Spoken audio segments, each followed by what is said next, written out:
Good morning, good afternoon, and good evening.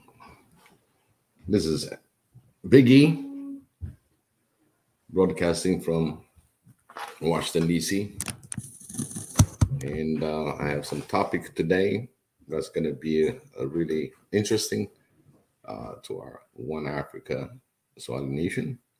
And hopefully, I'll have a lot of feedback on some of the subject that I have. Marie Antoinette, it's good to see you. Always on time. Thank you so much. Can you hear me? I just want to make sure that my mic is working.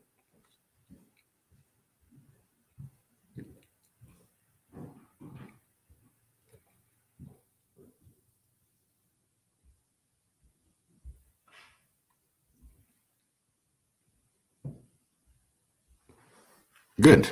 Thank you so much for confirming. And today's topic is going to be, of course, the diaspora talk and where diaspora stands when it comes to our mission of One Africa. Hopefully, I'll have a guest when I'm transmitting this show, and I'm going to send an invite to her and have some what diaspora do in the continent, and hopefully she will come in and those of you who wants to come in also, I'm just going to post that. It's a lot of work behind it, and that'll give us more detail on how the future can be with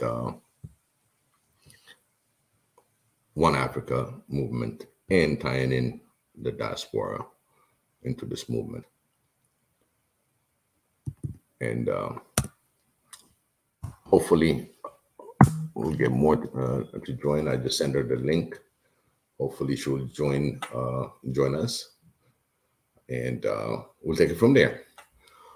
One of the main issues that I want to talk about today is going to be the Swahili Nation One platform. This platform, yes, it's on YouTube. We all bring in our thoughts, we educate each other. We go into this oneness, just being one in one Africa. And I see some of the things that we need in order to make this work is it needs financial backing. We brought it up several times in the past week, in different shows. And as you all know, we need to fund our own One Africa. And how we're going to be funding it, and how we're going to be doing it, it has a lot of impact. The stronger we are built, and the stronger that we are together on this mission, and it's the benefit for all Africans, including diaspora. It's an integration between diaspora and as well an integration within One Africa. And everybody else that's going to be involved into making this happen is us. We don't expect somebody else to come magically and change this whole thing. Well, it's us. That's why we're discussing. That's why we're doing things. So hopefully I'll have Ida to join us and send her the link, and we'll take it from there. The other issue that I want to do is also branding on Swahili Nation One Africa, on anything that we can actively work together into making it happen. So it's important that we have this information to everybody.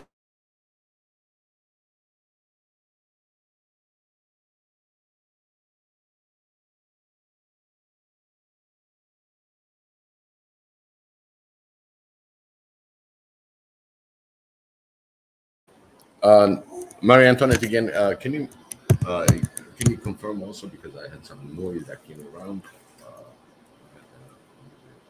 interference, and if you can hear me clearly?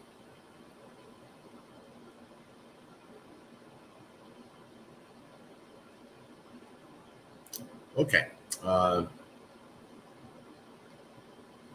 Right now, from what I see, is that we have 200,000 subscribers, and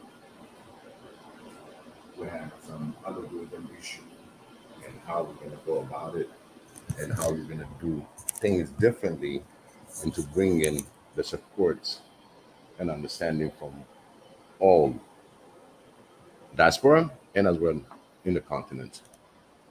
There's a few other questions that comes around, and these questions are also communicating and having an understanding between the Northern Africa integrated to the Southern Africa. We're talking about the North, we're talking about Morocco, Algeria. All these are our brothers. How to get them involved in this particular journey. This journey is going to be benefiting everybody. Our oneness, our uniqueness, it's very important. So, from the diaspora aspect of it, diaspora has a lot of impact on what it can do in the continent. It's very important that we all understand that we have the specifics on how to achieve that goal. Because this platform, like I said, it is actively engaged on things that we do. We have programs throughout the week, 7 days a week. We have something that's going to be important enough. If it is education, if it is the potential, you're talking about my show itself, and as well, you got this brother that wraps up and recap the whole week, so we can really have an understanding of what went on throughout the week. All that is a very positive feedback for all of us to participate on. Time is an issue, and within the time, we're trying to improve how this thing is broadcasted, the transcript, and people where they can really hit it well programmed and well scheduled on throughout the week, so people will really can get themselves engaged. So this whole thing about One Africa and the diaspora is how to get both engaged in the future of Africa. From the beginning, I always said, each of you that listens, as an African, whether you're in diaspora, in the continent, you all are ambassadors to represent the continent. There's a lot of responsibility. There's a lot of red tapes. There's a lot of negative things that can hit us, slow us down, but we never stop. We're going to put this fight together. The diaspora still desperately wants to help. And at the same time, we need to funnel the diaspora expertise, finances, intelligence, and protection of the One Africa. So we should be really engaged on all our capacity and all our outlook on what's going to be a One Africa that looks like. What does One Africa is going to look like? Already, is to decolonize our mind. And at the same time, understanding that we have one Africa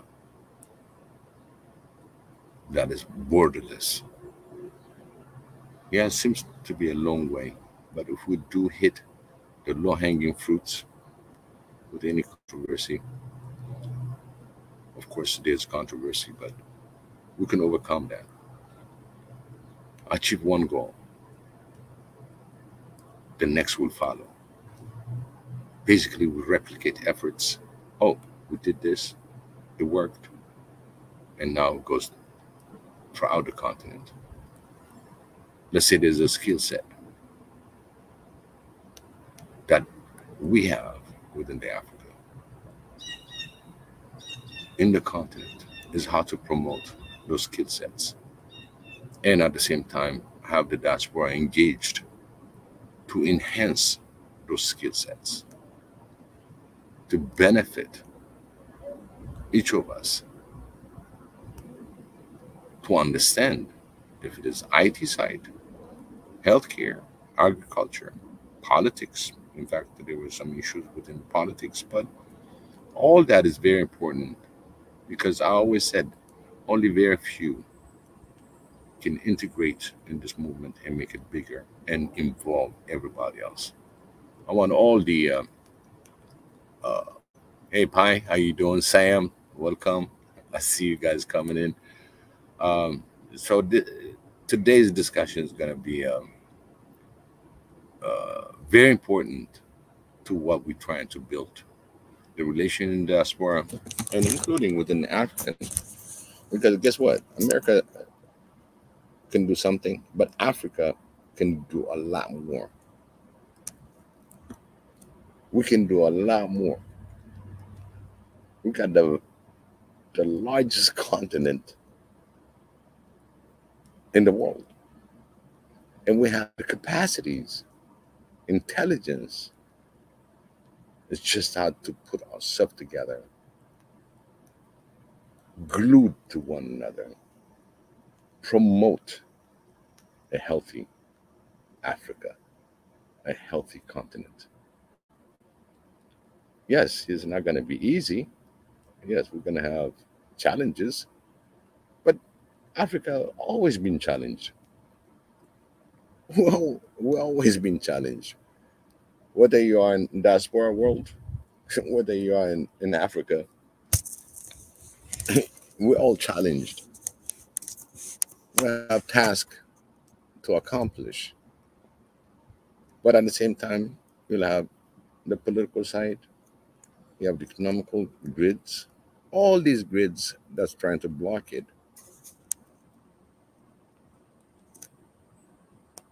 That's the one that we need to diffuse. Our oneness is defined within ourselves, how bad we want it. I always said, if you put your mind and emotion, you can tell the mountain to move. And nobody done that yet. Our lifespan is so short that the mountain already moved, but nobody that's 800 years ago can say, I'm alive now. Yeah, I'm the witness for it. But scientifically, we'll find that mountain kind of moved. But who moved it? Just natural? These are little questions that we ask ourselves. Did we really move the mountain? Are we ready to move this mountain? Are we able? Sure, we're able. Nothing is impossible. There are problems? Sure, there are problems. But we are equipped with the solution. But certain solutions can be opposing each other. It's just finding the middle ground. In the middle ground, you're going to find there's even other studies that never took place, and that create another environment of research. I'm an African. If I can think that way, imagine how many other Africans can think. There are a lot of better Africans, but you know what? It's not who's better, who's not. It's just a matter of your initiatives, what you want to see in the future. We're all here for one continent. It's the African continent. We'll do whatever it takes to get our people to advance in this society. It's treacherous sometimes, but we have to struggle. Our struggle should be efficient. We don't want to waste time. We want to use time to be for us, our time. And the continent's been evolving all these years, all these centuries, all these thousand years with its own self. It's still surviving. The only thing is the population change. At one point, there'll be a new generation that takes over. One generation takes over, that means we got to prepare for the next generation. We're always going to think ahead. As long as our mind is borderless to the continent, to move it to the next level is much easier because we are prepared. One thing that everybody wants to do so much in the continent, but there's a lot of other blocking factors. Is to identify those blocking factors, what we lack, just implement what we lack. Maybe we need to improvise. What we lack, maybe we've got to go back to the drawing board and reestablish a different plan, a different solution. So we, as Africans, have the responsibility to see what's best served to bring one Africa in line. Again, it took me a while on my introduction, since I have people joining and everything else. I always start with our prayers. My prayers to have a wonderful, happy Africa. I see a lot of good things that are happening for Africa as we speak. We always talk about the bad things, but there's a lot of good things that's happening on the continent. So we should be grateful and accept that. So I'll start my prayer. And I started it early as an introduction, but now I pray in the name of Xavier that he gives us a day, a productive day for the continent. I pray for those that's been suffering, and for those that passed, may they rest in peace. With their struggle and who we are, we're right here. And I appreciate Xavier for giving us those beautiful ancestors that preserved who we are. Because we are the creator, he created us, and to share this universe together. And this one Africa, I pray, Xavier, that I see, and we all see, our oneness.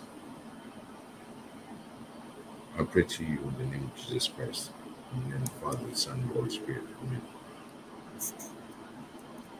All right, I'm just going to go through my comment. I see Pi saying you're going to jump on soon. I have Sam. Of course, Sam, you're still refusing to join, but make my day. Make my day if you join me today. There's a lot of good discussion that's going to happen. I'm just waiting a few people to join pretty much in the 3 o'clock Eastern Washington, DC time. And we're going to move on in getting certain great information. Hopefully, I'll have my guest that's going to join me soon. And at the same time, Regamon music, grace and peace. Grace and peace. That's all we seek. We always seek that. will always understand that our DNA is peaceful and loving. We're proven we're the cradle for humanity. If I think peace, if I think love, all that is important for Africa. Very naturally, we see things that are a little bit different. That's why we're different. Let alone it gives us a color too. We're darker. We are the cradle of civilization. We're the cradle of religion. We're the cradle of unity, love, and peace. And that's been always distorted. Whoever wants to manipulate the history.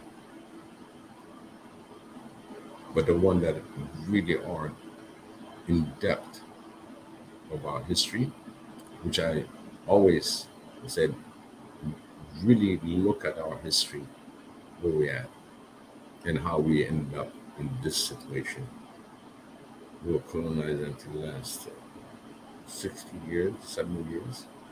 We're still struggling to understand the decolonization. Is it gone? No, it's not. It's still there. It's how to make one strong Africa. Strong Africa. Yes, they put us in a nation, but at the same time, we have to defeat everything that's negative, that tears down our thoughts, mind, togetherness, unity. In fact, I redirect that energy to tear down the borders. There should be no border in one Africa. But it needs work. I mean, I'm not going to be talking about something unrealistic, but it can be done. Already, there's a lot of pact that's been signed for the independence of all the trades.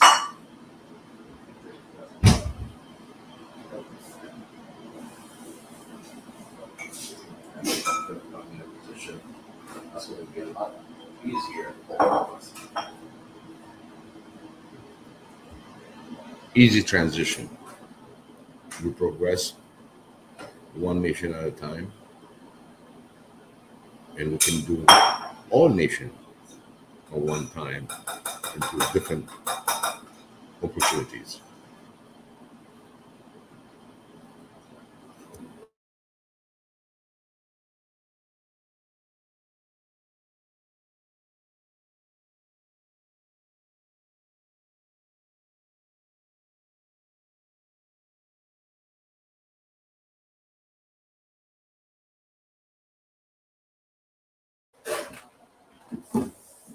You guys hear me?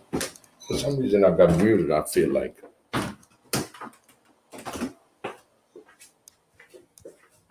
Hey, to Eddie, forever. Can you hear me?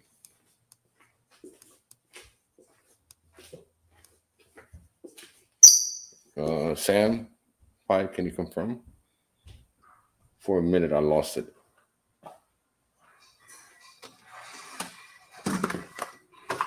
Thank you. Thank you for your confirmation. So in the meantime, Pi, if you're able to join me, I really appreciate that. Marie Antoinette, Sam kind of said you're going to join rather than him. I'm just playing. This, Sam, I've been inviting you on this thing. You better show up on my show. I keep asking for you, and definitely, no matter what your voice sound like, definitely I want to see you on the show. Itieri, forever. Thank you so much for joining us. Marie Antoinette, I appreciate that. And I know this topic about diaspora, there's so many things that I really want to put on there. And one of the things that from the diaspora, and I explained it before, you know, what diaspora is. Diaspora is scattered. That's the definition. And they want to keep us scattered. And that is something that I want to fight, not to be scattered. It's to unite us. And that's why I keep saying sometimes, you know, the diaspora word kind of knowing the meaning, I want to change that. I don't know what word that I'm going to be picking, but it will be different. And it's very important for all of us that the diaspora is still attached to the motherland. And that's why we're scattered for different positions.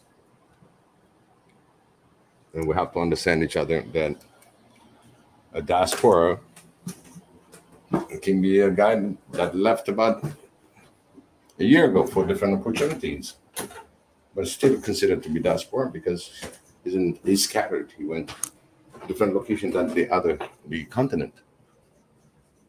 And how we gonna be linking the two for our One Africa movement? It's very important that diaspora is not a foreigner, but they try to put it as a foreigner to the continent. They'll do anything to destroy that fabric and that connection as Africans. So there's one thing that I'd like to discuss about that. And I invite Pi, as you requested. Here's your link.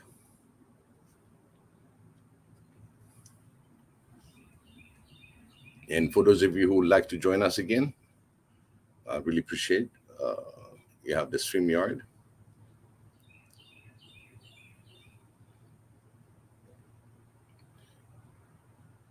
This week, there's a lot of movement when it comes to certain regulation section that's coming in that definitely affect the continent. There's a saying we need to point out when somebody's doing wrong.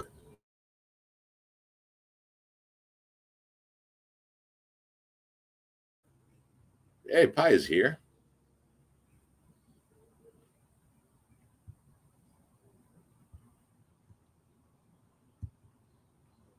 Hey, Pi. Hey, Biggie, what's up? Hey, I have a question. Yes, sir. So Biggie is Xavier, right?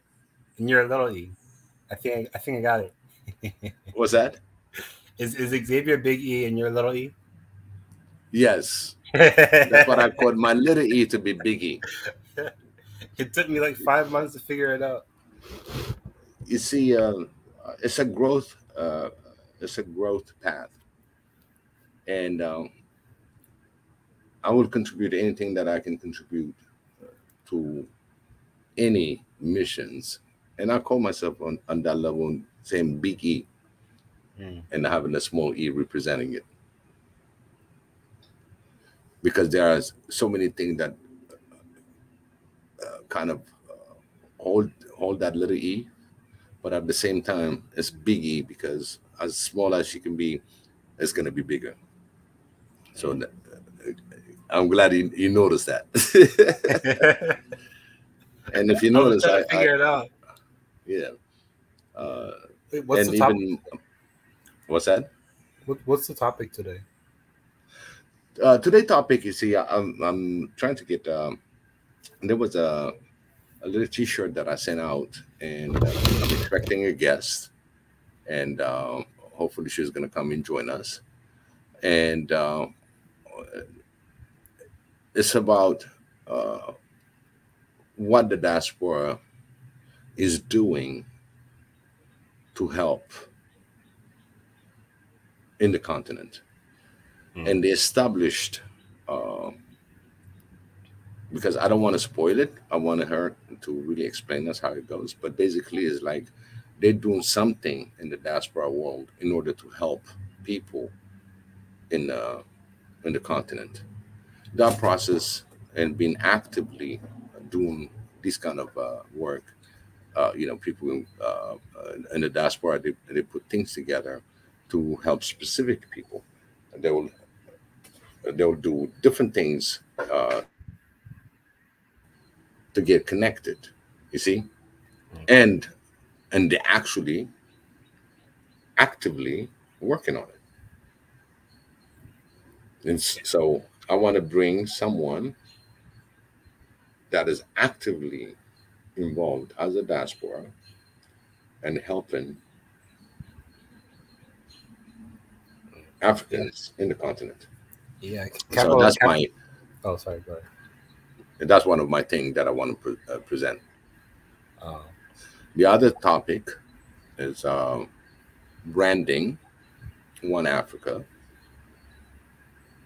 and that branding right now we're Swahili Nation One Africa, and our branding can be on any goods, on anything that we as One Africa, the Swahili Nation, can put things, a production, and being the label and help promote the locals on their creativity. So okay. let's say, for example, we can call it, you know, made in One Africa, origin Nigeria, Ghana. Because at the same time, we want also what made one continent out of all the 54 states. That identification, then when you brand it, it's going to be something that comes collectively and helping each other within the continent, including international commerce. Branding is kind of wide. The next one that I want to see is the actual support for the One Africa Nation platform. Because again, as you know, Pi, um, this platform is very active. It's not just what we say, but we've done uh, several things when it comes to education, communication, conversations, brought different topics. Now, when you look at the activity that we've done, in fact, to really get to 200,000 subscribers, you notice how active we were, and were able to do it in that one last night for the last one of 4,000 people. And that was very exciting, and that shows that we are actively uh, uh, participating and making changes. So our platform need a financial backup. We need to figure out, because the resource it takes to make the show, it's a lot. There's a lot behind it. But at the same time, we need to support this platform, not just for the being a YouTube, but to be actively involved on activities that are in the on the ground in Africa, and as well in the, since this topic is diaspora world, is how to bring together and support this platform to be powerful, because the algorithm has been changing, the view is bringing down.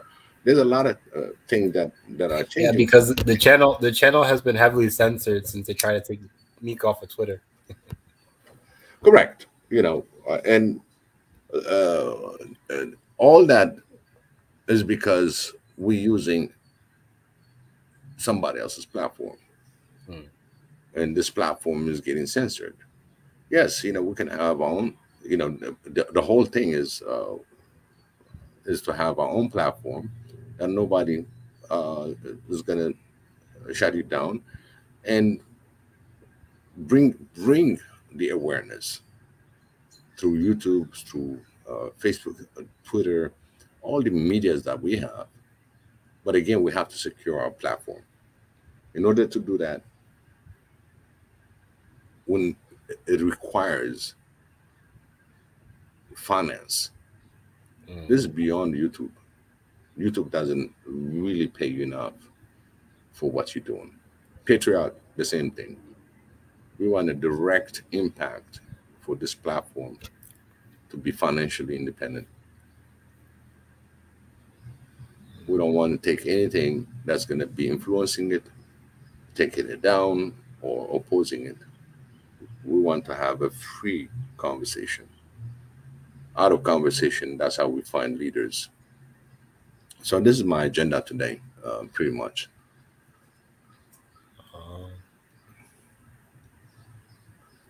I think one basic way could be merchandising, like basic merchandising, like about some of the topics that we have on here, like decolonizing the mind, like basically like maybe like shirts and like mugs and like phone cases that have like messages on them, like just basic stuff like that. You can have people that support the show, like directed, like have it in the description, like when we have the website, so that they can support it on the panel and off the panel. And at the same time, you know, if you look at the essence Wali Nation, right, in One Africa, I want to talk to airliners, you know, if they could put a couple of stickers for us. Oh yeah, that'll be cool. You know, yeah, just a little sticker. I'm not talking about on the tail, but eventually when we are financially independent from just contributions, that's when you start going, hey, you know what? I want a little logo on the belly of the airplane if you want, which they don't have anything on them, most of them. Everybody's looking on the top. But if you direct the audience, there'll be One Africa in the belly of the airplane. And One Africa is a great thing. Okay. It's openly discussed. Is in the AU agenda. UN knows about it, but they're gonna try to slow us down because that one unity for the agenda is like 2063 or 2065. We want to accelerate on the lower bottom movement in order to have, if you really understand that you're all African ambassadors, you represent, you are African. And you start identifying where you stand in this movement. Very important. Hey, Jonathan, welcome too. I see you. So love to hear from you. You know, one of the diasporas. And this is the discussion that I want to talk about today. And there are a few things that I would really want to challenge the audience. Are we ready to fully support One Africa to be on his own platform? Those that you hear, please put your comment, yes, no. I want to hear from everybody. Jonathan, Sam, and you all understand Mika put this platform together out of sheer hearts, and he embarked in a journey. When he embarked in the journey, we all are involved. He took us through that journey. Now, I want Mika to focus 100% on this mission. But again, you know, this route of YouTube is not going to be his vision. His vision is his own platform. It's our vision to be on independent platform. And we want to make sure that we're moving toward the unity of all Africans. Already we got trade agreement, a free trade agreement among 50 states. In the work, we can take advantage in that. You can trade one thing from another and identify the goods. And I'm pretty sure a lot of you here are here because you want change. This is why we are here talking, conversating, understanding our history, and as well, in reflection, our presence, where we are. We have a lot of blockage. We have a lot of issues that we need to fix. Only I, as an ambassador, I represent. You're an ambassador, you represent. Anything that goes negative about us in the continent, we have to defend. Or collect that information, which angle they come.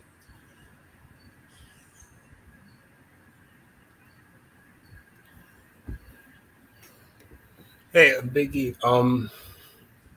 Are there any major in the U.S.? Are there any major like communities that has their own, not necessarily for it to be secluded, but like a village or like a town, like how there's like a Chinatown. You know what I mean? Like an African town. Well, one thing that I know is in California, that's Tanzania area, there's a little Ethiopia. Really? Yes. Oh wow. It's an Ethiopian community with the restaurants and everything else. And they have artifacts, everything in there. So they call it a little Ethiopia. There's another one also in New York that was kind of a borderline, but when it comes to the Italian community, we have Ethiopian restaurants and stuff that collaborate into making things happen together. Because when the Italian comes and the Ethiopian time comes, it's kind of, they don't collide, they don't block each other, but they promote business to each other. Yeah, there are places. And since you asked that question, I just gave you one of the examples that I know. But I'm pretty sure there are others if you really dig onto it. That's for sure, though. LA has Little Ethiopia officially. DC is under work. There's a huge area that is Eritrean Ethiopian. I know. I saw the No More protests. Yeah. I mean, imagine in Alexandria only there are 20% Ethiopians in Alexandria City, in Alexandria, Virginia. That's a lot for that population. We are very influential when it comes to certain political decisions, and we proved it. One of the thing is that Virginia was Democrat, and then since we had this Biden issue and everything else, and all kind of change of regime and all that, everybody protested, and they all voted for Republican. It came up. It has a history. It has an influence. It has an impact when it comes to the Ethiopian community. But again, it's like you think you achieve something, and at the same time we get hit with another HR 66 trying to really roll down and dictate. Could you imagine? Could you imagine in the introduction it says for peace and security? I read that. I'm like, really? Yep. Oh, go ahead. Sorry.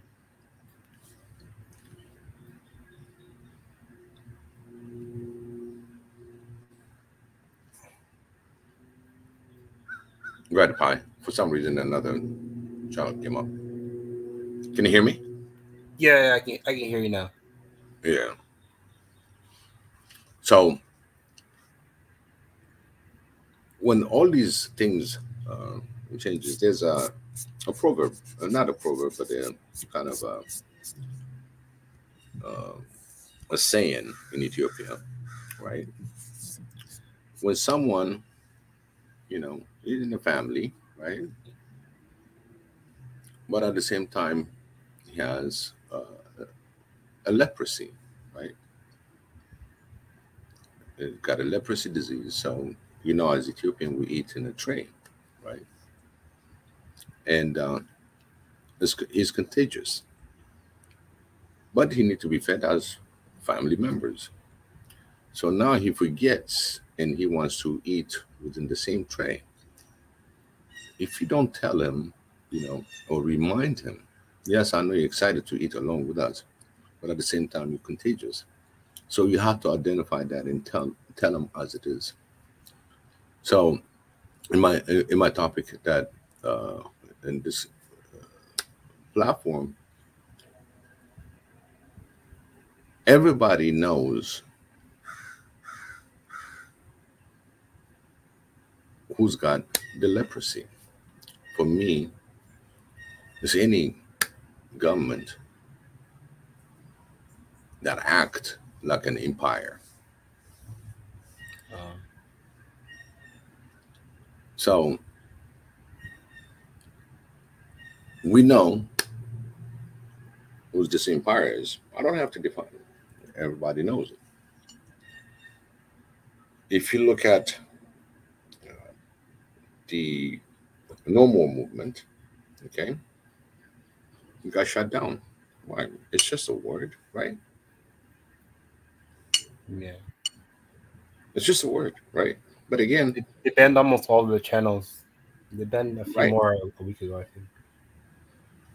Yeah.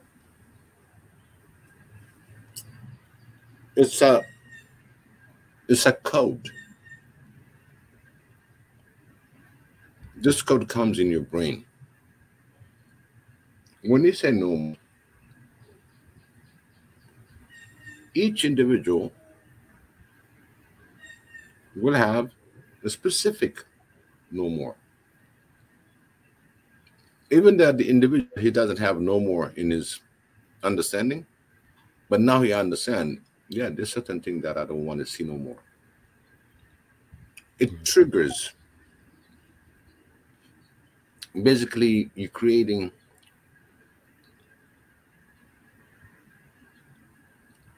in fact, I'm going to take it to on the Ethiopian side because we have history. Okay, Haile Selassie was an emperor. It was an empire, right? Yep. When the universities came in with no more, what happened?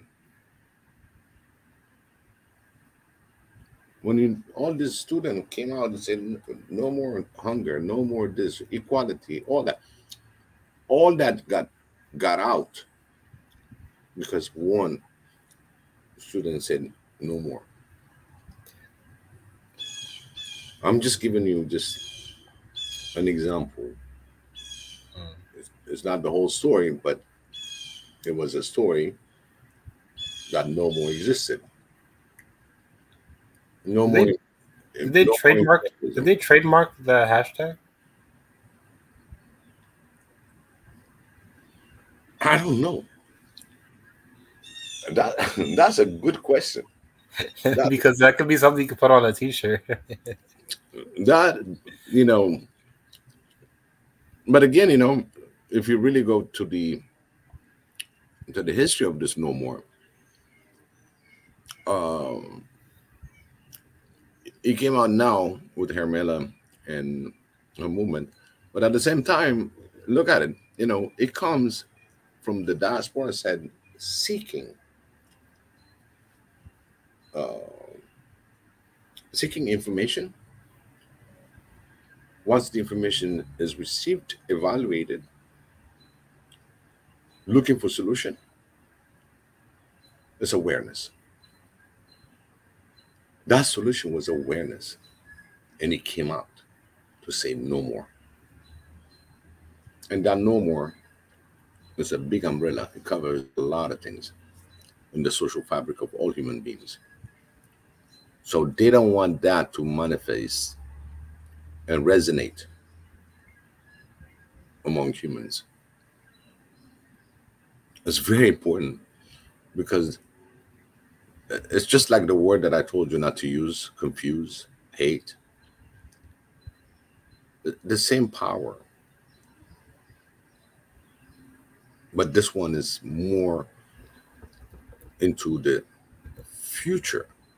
Because if you say no more for this, so you seeing what your future look like. You're already putting a prediction by using, because it's a word of impact. It does create a message, and that's why they want to take it out, because it's not only about the Ethiopian movement or anything, but it's the world movement. And people are tired of being on lockdown. Cannot move here. We cannot do this. Put a mask direction this way and that way. This just recent within the last 3 years, right? So people have that mindset where they cannot find the word, and here's the word: no more. So you can list all your laundry list of no more. Eventually, it's going to hit these empires. Those empires don't want the awakening. They don't want the demand, and that create controversy on the way they want slavery in modern slavery.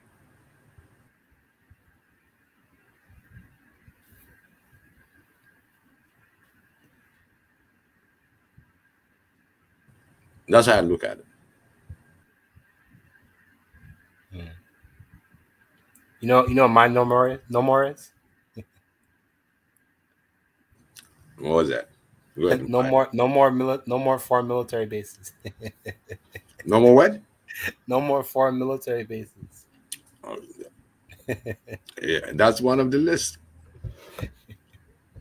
So now, are they gonna comply, That's a or they're pretty big gonna? one. That Yeah. would that would need that would need a countrywide effort, like a continental effort. Hmm. I see. Even Jonathan said there was already a no more movement that still exists around abused of women that started a few more years. Yeah, but look at it how fast it got, it got quiet. You see, that's an example right there. Is about the no more movement. It starts, it ends, and they'll take it down because it triggers. Literally, is no more abuse. Really, no more understand not to be abused. No more. I don't want to see this. That's going to hurt because I'll say yes more if there's something that's beneficial. Yes, we're doing good. We need more of this. So yes, we need more of this. Our education system, our economy. If anything that is going to move, we're gonna start saying, "Oh, yes, more on this one." Why not? Because nobody talks about the positive uh, movement that are on the ground too. But again, there's more no more than yes more. Put it this way, we got a lot more to work on. Yeah, I think we need to create a like something like a 5-year plan on some goals that we want to get accomplished. Because I think, in my opinion, if this YouTube, literally, if this African platform, we will be getting millions of views each video. But because of the algorithm, it just automatically it might not show like your even if something's trending, it might not show it. Some like it'll like the algorithm will make us like you might not get a notification, like stuff like that is probably happening to people right now. There's over 200,000 subscribers. Yeah, I mean, it gets flagged, and sometimes I always said, once they start flagging you, and you're kind of a repeat, oh, they'll see it. Everything that we do on the show is to have a better Africa. The unity, we call it for unity. No, unity for the one that are against us doesn't pay them. It pays the Africans to have demand, to actualize things. But that's what they limit us. And that's why one of the algorithms is, what are you promoting? One Africa. Now, there's different other platforms in the name of One Africa, but not as One Africa us. But there is other platforms that push the One Africa. That's when you get inside of it, it's just about uniting Africa, the continent, and these people, and united also to the diaspora world, because the diaspora is one of the fabric that has a stronghold. They said what 1.3 trillion dollars that was spent 2 years data. That's the power of spending that we have. But are we together on where we're spending, on what we're spending on? Imagine 1.3 trillion. That's a lot of money. African economy, so it was like at 2.7 trillion, something like that. So 1.3 is like 50% of that, literally, our spending power. Maria Denudan, welcome. Robatu, hi. Aren't you confusing that with the Me Too? And Jonathan. Well, Jonathan, I'll send the link again. Please join us, because you got a few questions over the week, so we'd like to join. We'd like you to join us, right, Pi? Yeah, the more the merrier. Yeah, and I know, I know he's got something. So hopefully, he already got his lunch. But yeah, So I think there's a lot of potential as far as on the media side, because literally there's like, I'd say there are about 15 channels that literally, even if it wasn't our own, if this was YouTube was African channel, we would be getting millions of views each video. And podcasts are usually, people don't watch podcasts as much, but usually probably in the tens of thousands, I think, if it was African platform. But I believe that just even one visit of Mika going to Ethiopia and spreading the One Africa movement, he made a lot of, I don't want to say too much on here, but because I know it's sensitive, but he made a lot of connections when he was there. So like if we have like a big enough like a media, right, and it was like backed by Ethiopia, right, Mm-hmm. the government support Mika. And like we did like a news story in a different country, right? And if it was backed, then let's say one of these like imperial type of countries ban a network. Then if the government that supports them, they can always ban them in Africa. You know what I mean? It could be used to easier spread the message, I believe. That's the key right there. How can we impact, or how can we be really an organization that is influential? Because what we're going to deliver is information and actuality on the ground, what's been done. One thing at a time. If we're successfully either Africans, or in diaspora, or in the continent, to help another African country in trade, in goodness, in goods, and when disaster hits. Our collaboration, you accomplished that when you put that link. That's when you have a whole learning that we can replicate that over and over.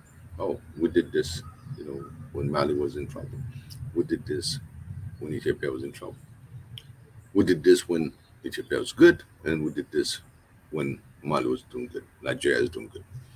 So it's a matter of uh, putting in perspective with actual facts that's been done and bring that awareness. Hey, that's one of the things that I really expect Ida to join us, because this is one of the things that she's done. So that gives us an understanding, not only just for the platform, but how they got together and been able to actually getting these things done. There's a lot of other uh, charities that have done so many things in the past, but this one really is very interesting. That it's fresh, it's still ongoing, and knew the person. So trying to bring that in this one Africa, to see what it take in order to be actively involved, which takes a lot of work actually, in order to come up with the T-shirt, in order to do certain good things back in the continent. So my whole thing, when I talked about branding and all that, first we need to secure this platform. We don't want it to be, actually it was African movement, then we are one Africa now. Okay, already we're changing because it's actively engaged. And in order to do furthermore of things, which is something that we were working on to how to structure the finance, where it goes, how we're going to get it, having just like any uh, uh, corporate information, everybody will get their reports where the money got spent. Have a quarterly, but we need people to hire in order to really make our job easy on the ground. Any negative narrative, we need to have people, not only us, because there are others that are so good on what they're doing, and finding these people that are Africans for Africa, and that can help us. All the negative uh, narratives can be at least sustained. Mika by himself, he cannot do it. Me by myself, I cannot do it. Pi by yourself, you can. We can do so much individually, fending it out, but at the same time, as a unity, as one organization, just like the last time that we had written letters to the museums and different other letters that we sent out as one organization, but we need to be really uh, self-sustained. To start with us, if we're going to promote Africa to be self-sustained, then we have to be an organization that's self-sustained, because that's what my job is, to bring the diaspora into this picture, introduce different aspects of it, and at the same time, we need to create a very creative funding. How do we support this one Africa Foundation? And I understand people think, yeah, YouTube is going to create. No, YouTube is very limited. First of all, it takes about, it doesn't give you the 100%. They have to take the commission. They have to do certain things out of it, including, we're not even, every time that you're going to go on YouTube, we're not even private, entity where we block all the commercial. We got to be on the next level, and agree. Uh, Eventually, once we put the finances and everything else, what we need at the minimum is to cover the cost for Mika, and Mika can 100%, 150%. Actually, he's doing more than that, and trying to make sure that he stays focused on this mission. That we all participate, we all want to do something about it. So it takes a lot to have this as an organization. Not I just leave it as a YouTube, but an organization that's doing more active. We're active, but we support it as need based. No, we should be 24 hours actively involved on this platform. But again, we need to show and motivate what our plans is. We have the finance that's going to cover this. It's going to be ongoing because we're going to go throughout all 54 states, and including we'll probably get representation on the ground. Some of them, they want to cover, and they have different things. We'll be able to pay them, what they're doing, or what they present. And the other thing is all this documentary and everything else that we're putting together. We need to turn it to a production. It's going to be like, let's say, not just a premiere, but a production, a film, a documentary film. That it makes a lot of impact because we're going to bring in people that have the knowledge, the comments, and influence the rest of the continent. So there's a lot of work ahead of us. But again, I cannot emphasize that we need the financial support to be self-sustaining by Africans, by us. Not something that's going to come and donate and then try to influence us. We want to be independently running one Africa.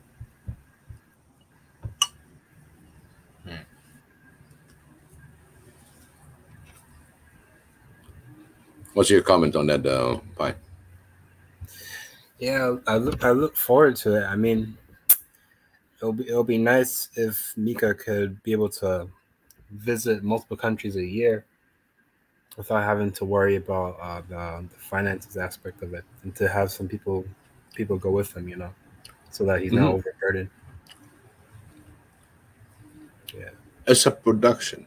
Put it that way. It takes a lot. We cannot just be at the mercy of airliners to contribute, hotels to contribute only. That is fine and dandy, but we could do a lot more by getting engaged more and sort out a way. It's still in discussion, and hopefully we're going to bring some of the information forward, but I would love to have your comment on how you want to see it. On the comment, because everybody on this comment, you all are really working hard. By putting your comment, I can see it is from your heart for the benefit of all of us.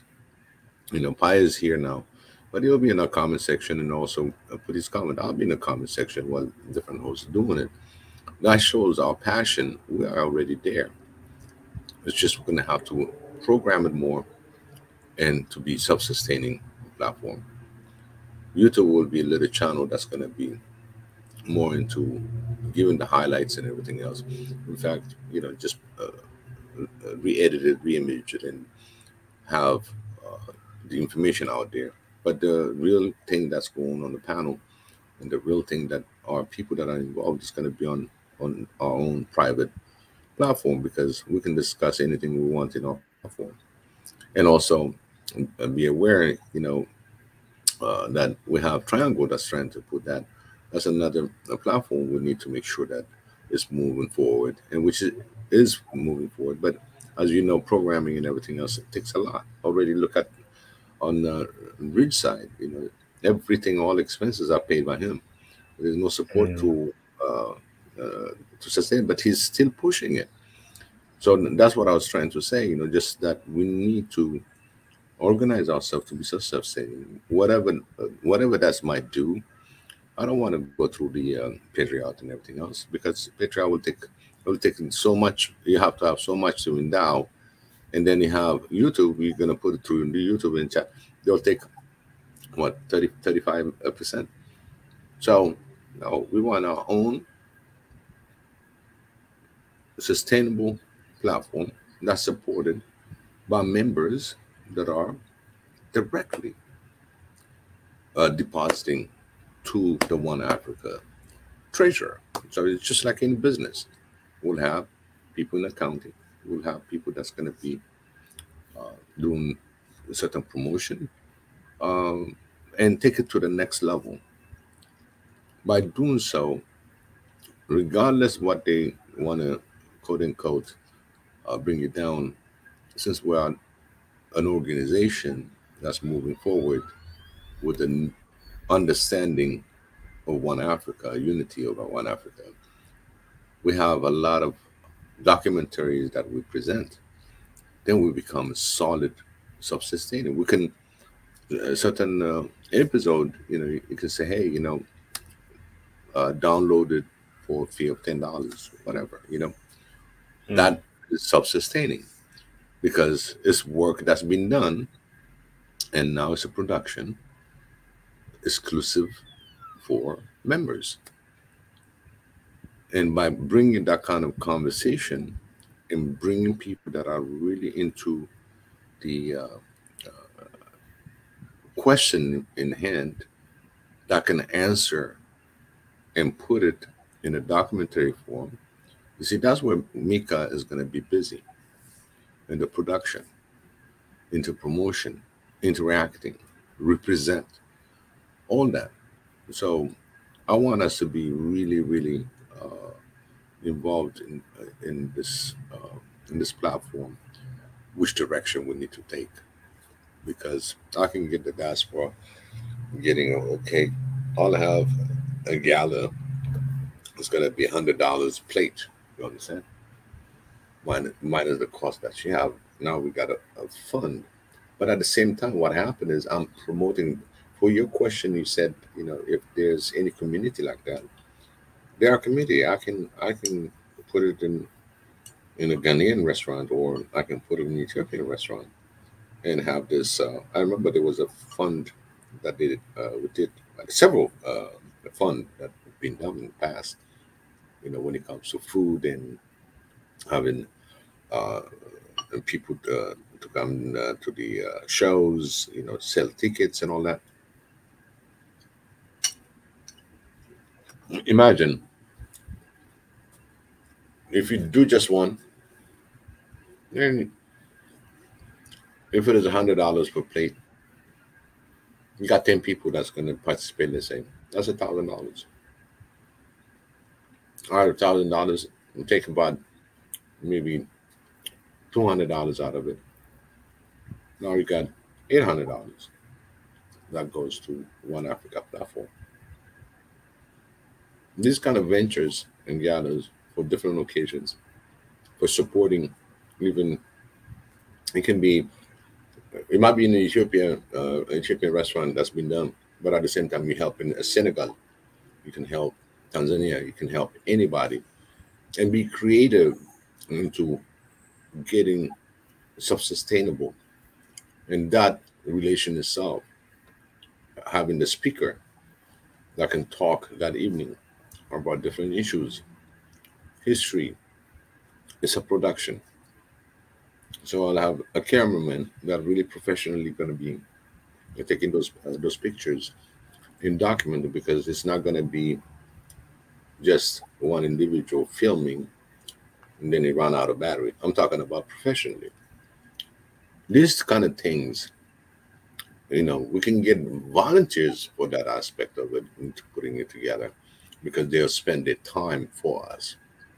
And that's going to be an understanding they're part members of One Africa. We can do all that, but we're going to have to start somewhere. And just give you a heads up, that's what we're trying to work on hard and to bring it to our subscribers, our base, and we need to be independent, Mm. self-sustaining, independent organization. Any Yeah. comment? I don't see any comment in there. I think Go people ahead. I think people are just watching right now, but yeah, I think that's a good idea. Independence is always good because at least me, I believe that this this channel that we have and what we do on here, so I think it's a lot bigger than the subscribers, even bigger than what we do offline. I think we need our own platform, especially because if it's really big, if it's continent wide and it's in all the states, including the diaspora. It's in the U.S. It's in the Caribbean. Whenever, for example, even in the media, whenever there's a fake news, Mhm. and let's say, for example, let's say there's a fake news, right, and it's about Ethiopia, and we have a platform like it has like 100 million subscribers, but then in our we do the same news story. Let's say it gets 10 million hits, and we did a real news, and it had like Amharic, had Romo, Tigrinya, and it had English. Mhm. Who are you gonna believe? It's the same news story, has the same amount of views, 10 million views, right? Are you gonna Right. believe people that has it in all 5 languages and has someone there, or are you gonna have people that are talking about Ethiopia from Kenya or Ethiopia from Middle East or Ethiopia from US? Which one are you gonna believe? The ground. Yeah, exactly. On the ground. The problem is they always suppress the real stories. They always take Yeah. them down. Yeah, they take them down on this, there's something wrong. And at the same time, that's when you're going to start going as an organization. It's like, hey, that was our outlet, right? We got Yeah. power. You see, it's like going, you didn't say anything else. You just reported what you reported on the national TV. There are people now they shutting it down, even though it's being said on different networks and governments. What was that? What is that? Ion, or something like that. Gravitas. They take them down. They took them down for 7 days. They had to toe the line after that. They switched between pro Russian and pro US news for like 3 weeks to get the E- heat off of them. Exactly. That's what I'm saying. Even an organization like that, they're very organized. It's a broadcasting company. Okay, we are we are the why. Hey, God, why on Marie Antoinette? Thank you so much. You know, so let's dream big. Let's be big. Let's be really putting you know information that's out there that impacts really the African continent.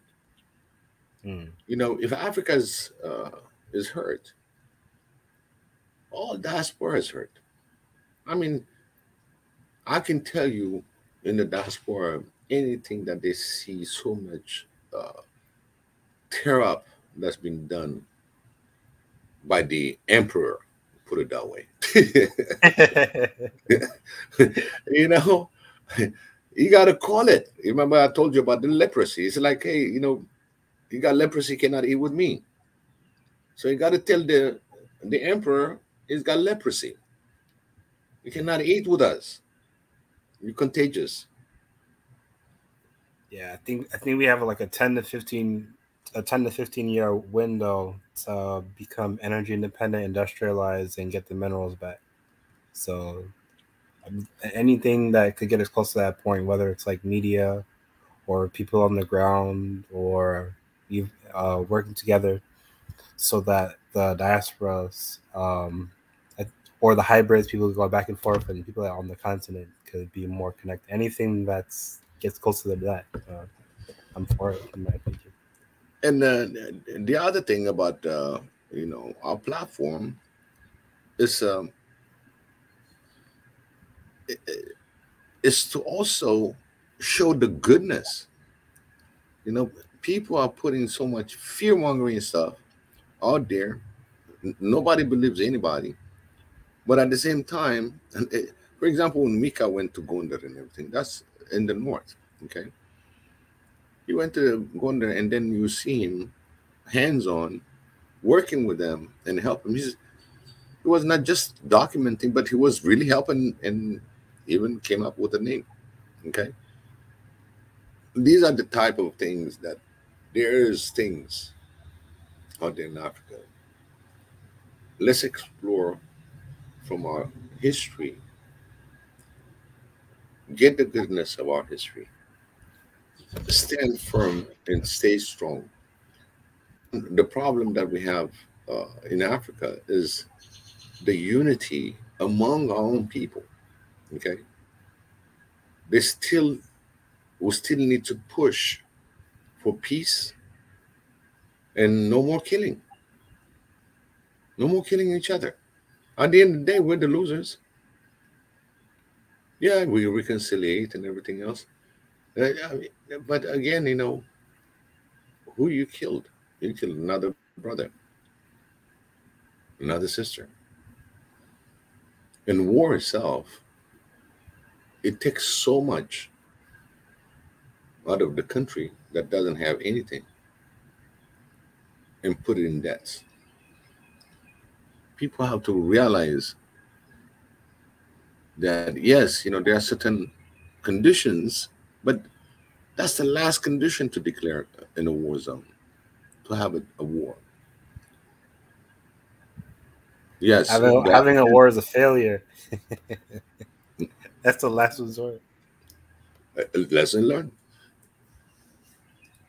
So whatever the end, is what the emperor is putting in there. You see? And everybody understand when I talk about emperor, you know. So we have to stand to the emperor and say, no, enough is enough. The only time that we can show the emperor enough is enough was not the revolution of chaos. It's a revolution of educated decision with unity. It's show and tell. Let's prove, yes, we stand united. Let's prove that we can do this together. Let's prove that we are one, just the way our ancestors worked their way through history. They had the sense of oneness. That's what Africa is about. And that's the same fabric that they want to destroy. And they try to destroy it, but it's still coming back. It's like mercury. Mercury, when you split it around, it moves. But the minute that you start moving it in the same direction, what happened? They join. And they become one big blob. It's exactly the movement to be one. And it takes a lot. I mean, we here talking, conversating, educating one another, making us aware from different situations. We didn't even touch the geopolitics. We didn't even get there. That's another level. We're just trying to achieve the low-hanging fruit. One of the low-hanging fruit is to develop this one Africa, Swahili nation, to be a platform on its own, independent from anything else. It only depends on his own subscribers. There's also about 10 to 15 other African YouTubers that if we had our own platform and they're under our umbrella, the message will reach a lot faster. Because you could program an algorithm to the kind of topics that we talk about for them to be trending the most, and the negative stuff to trend the least. The negative stuff about Africa. You know what I mean? And that's when we need people. All people that's going to be reading those algorithm and what the keywords, what are the key things that we do in our conversation. It's all about collaboration. We can beat the system. Like with the emperor, you understand? The emperor, I didn't mention anything, but we know. But we know. You see? So you can take emperor. Oh, it's the trend of the emperor. Fine, emperor whom? I'm from Ethiopia, so they're probably going to say, you know, he's talking probably Haile Selassie. He's talking about the Menelik. The Menelik. You know what I'm saying? They could go all the way. But we have an emperor that wants to divide and conquer. The old style. It's still it's unbelievable. History repeats itself. That's how they do. Divide and conquer. Once you conquer them, you lay down your rules. That's the thing that we need to get out of. And so now everybody understand when I say emperor, unless I specify. So our platform has to be really need to be self-sustained.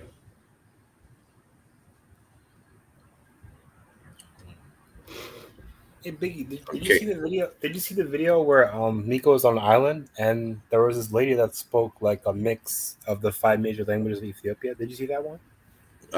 I think it was about that, if I was not mistaken. Well, I'm not sure. If there was like Ethiopian like into like Secret Service, that would be a good language for them to learn because it's very different. It sounds different. Yeah. I remember that. That would be a very secure language to use, like on secure line. Just learning Amharic alone is hard. Amharic in itself is getting decoded a lot, you know, and they know the keywords, but again, they don't really on a way. It's not even a slang; it's just a way we use our old proverbs, and it's like I can say the same thing, but it means two things, you know. And then we call it kene. The kene is like you get the work, which is the gold, and then you got the wax, you know, just commonly known. Okay. So it's to get that golden word out of it and meaning out of it. So yes, Amanya can be very. It has a lot of, especially coming from the goods. It has a lot of different ways of communicating. It become really like the riddles and parables and all that. You can put it all that in there. Besides, you know, if you look at the African civilization, it's the oldest civilization, and none can beat to it. They try, but again, you know, when you come back, and I just said, you know what, I leave it to Lucy, okay, and then Lucy, everything they try to get at the oldest bone, whatever. They didn't pass 50,000 years, and in fact, that was Komanyo or something like that. You know, they wanted it to be any other country, but Ethiopia is so bad. You know, you know, it's just it is a fact, and how that we're the cradle of the of civilization. Everything that came from Africa is what you see in development. They stole our knowledge. They stole our books. They looted our continent and kept what they kept. But at the same time, there's a lot of other artifacts that are still hidden in the continent. You know, it's just a matter of time. Like the Ark of the Covenant, right? That's another big issue. The understanding of the Ark itself is another topic in history. And now different claims will do different claims, but at the end of the day, that's where it is, you know. And take it or leave it, put it that way. Because by now, another temple would have been built, which is without it, he can't. Put it that way. It's like we call it Sion, that has to have that synodus, or that, what do you call that? You have to have, they call them salat and all that in my language. I don't know how to say it in English, but they need I to heard have that the that. priest that's like the head of that place can't leave. Like that's his home. Like he has to That's his defend home. that the ark like the rest Yeah. of his life. That's And crazy. in fact, there's a lot of people that said, it's not well guarded. You know what I mean? It's like, it's not even military. It's a militia that guard it day and night on the outside. On the inside, the priest is there, and I think they probably got a couple people that can do that. But other than that, they said it's not guarded. But again, when the priest tells you about the history, You're glad I'm not Ethiopian and I don't speak Amharic. I would have nukes out of that place. If anyone touches it, it'd be a problem. It'd be the most well guarded place in Ethiopia. Yeah. and it's very important to know we got this kind of artifacts, and they try to get to it. And according to some legend, people try to get in, sneak in, and everything. They never made it back out. So No. I don't know how true that is, but for me, anything is possible when it comes to this kind of artifacts that comes from Xavier. It's actually it's the 10 Commandments that are there, written by Xavier.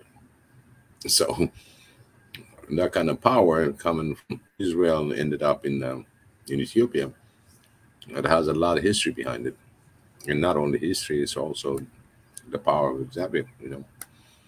So whatever that they're trying, it's amazing. It's a different, really topic. People really, really did good research about it, talked about it, admitted, even top professors and everything, archaeologists and everything that went there and accepted that it's there, and it's just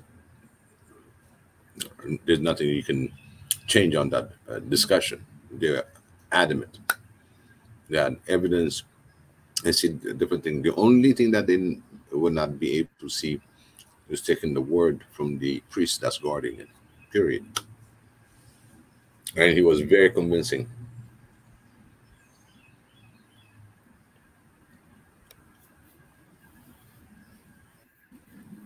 Are there any other Sam is asking one thing. Sorry, Sam is asking. So God gave us the commandments for humans to just hide it from us. I don't think He wants to hide it from us because we already got the information out of those tablets. We got the 10 Commandments, but there's a power behind it. The power of Xavier is in it. And there's a lot of legend, a lot of information about it. Even when Solomon went to war, he always had the Ark of Covenant with him in a tent. Actually, King David, his father.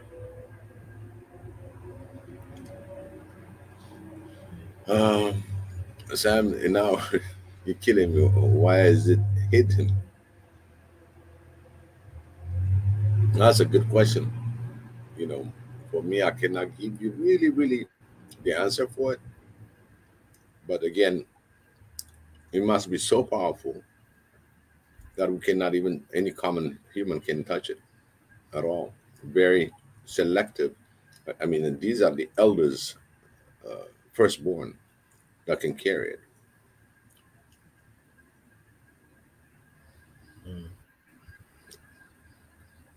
Yeah, I think we do have our own platform, and that'll be a good project to change the narrative and how people see Ethiopia. because the only time they ever put Ethiopians in the news is when there's some new ethnic conflict, just to further damage reputation of the country. Like we never hear about how like they integrated in the news, how they integrated the Muslim community back. I think it was Axum Empire. Like they protected Muhammad from being persecuted, if I remember correctly.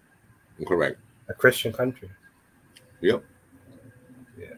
It was a very simple question that he interrogated them, and then they believed in everything that's been in the Old Testament and New Testament revelation. He said we don't have a problem as long as you follow the rules of the land. And that makes it very, very important questions.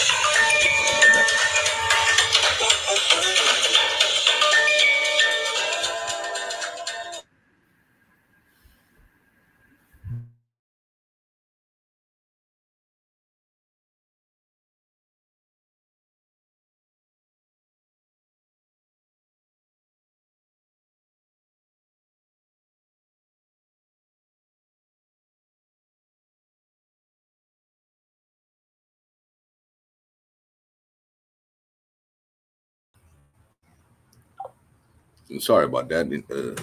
Commercial break. No, I'm just kidding. Yeah, no. Actually, that was a call from Ethiopia. Oh, okay. It was a call from Ethiopia, from Mama, and I thought she was doing something. So anyway, she knew. Oh, she said, "I'm sorry. I think you're on your show." And she's a great supporter too. She said, she always said, you got to be self-sustaining. You got to be independent platforms, so you won't get manipulated through all the algorithm and all that.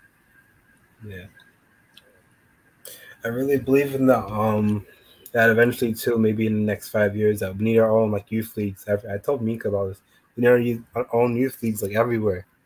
Like I'm pretty impressed. Not just on our platform. We do have. I'd say there are about 10 to 15 platforms, like African platforms, that everyone on here watches, that we all go on. But I was really impressed. Those are people that can quote history from Central, North, East, West, U.S., and Caribbean type of Black history. Like if there are kids that can do that, we will be raising like future people like Gaddafi that would like just defend their continent no matter what, even if it like they would like above almost everything else. Well, maybe their faith will be higher, but yeah, in my opinion, because a lot of people don't know about a lot of the atrocities that happen in Africa. Like a lot of people think it's like just everything's going good and we just accept like how everything is, but no, I think the youth need to like know the history, like the good and the bad of what happened, and be able to learn like Swahili, another language, be able to integrate with the other communities in their country, just like Tanzania did, where they united over 100 different tribes, so that like I think as far as it from a civilian point of view, prevention is the best form of safety. Like you don't always have to fight all the time. Like if you can prevent a conflict from it being started in the first place, that's a good thing. And I think like the first place you could have it is in Ethiopia. I think that's the low hanging fruit. At least maybe in the next 5 years to start the first place. That's where we can start it. Since most of our panelists are Ethiopian. But yes, go ahead. Sorry, I didn't mean to interrupt you. No. Go ahead. I'm just listening. No, I'm finished. No, I'm finished. Go ahead. All right. But one of the things that, like you said, all these different platform that we have out there. Okay. A lot of them have information. Okay. Because if they don't have information, they wouldn't be really existing for it. But at the same time, if you look at all 15, they got a common ground. It's all about the continent. And there's so much to go around when it comes a unity of understanding each. Like all these African channels that comes in, show different things, a different part of the country, nations and all that. You can put an agreement that you can put this package as a film, okay, as a production, and agree, and then you make it a great production out of it, and it became like a film, where you can download to be self-supporting. What do we want in the content? What do we want to promote to have a lasting peace?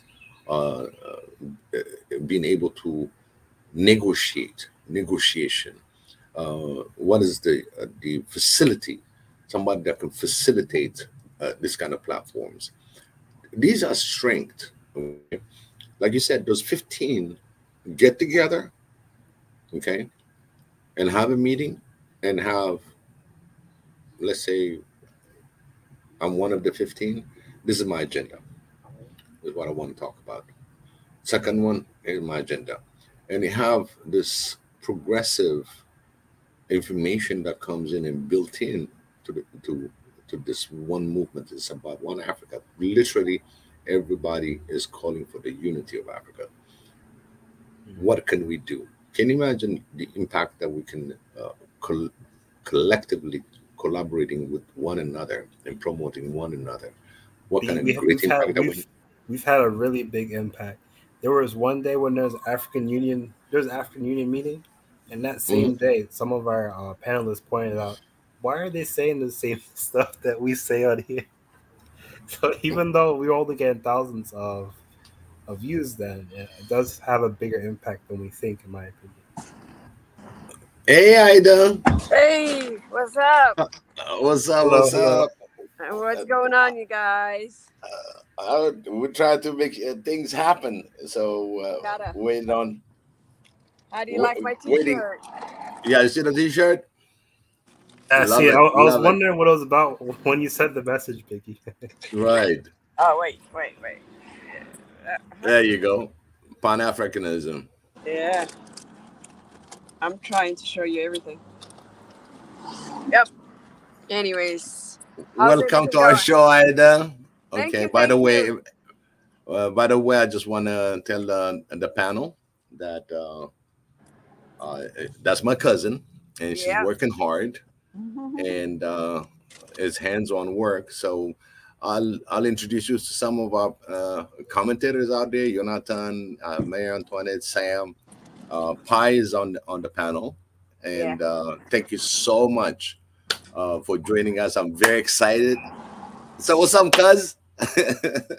Not a whole lot. Just finished one meeting and well, actually 2 meetings this morning, and then came out to pick up my son, and we're heading home. I'm gonna start driving, so I don't want to hold this. But keep up the good work. I have a question for you. Can you explain what that T-shirt means and how you got started, and what does it represent? Oh, okay, sure. Yeah, you can hear me, right? I can hear it clear. Okay, I'm going to start driving. So I became a board member with the Eritrean Development Foundation late last year, around November, December. And then one of the things that we wanted to do as an EDF board members was to raise fund for Abraham Bahata School for the Blind.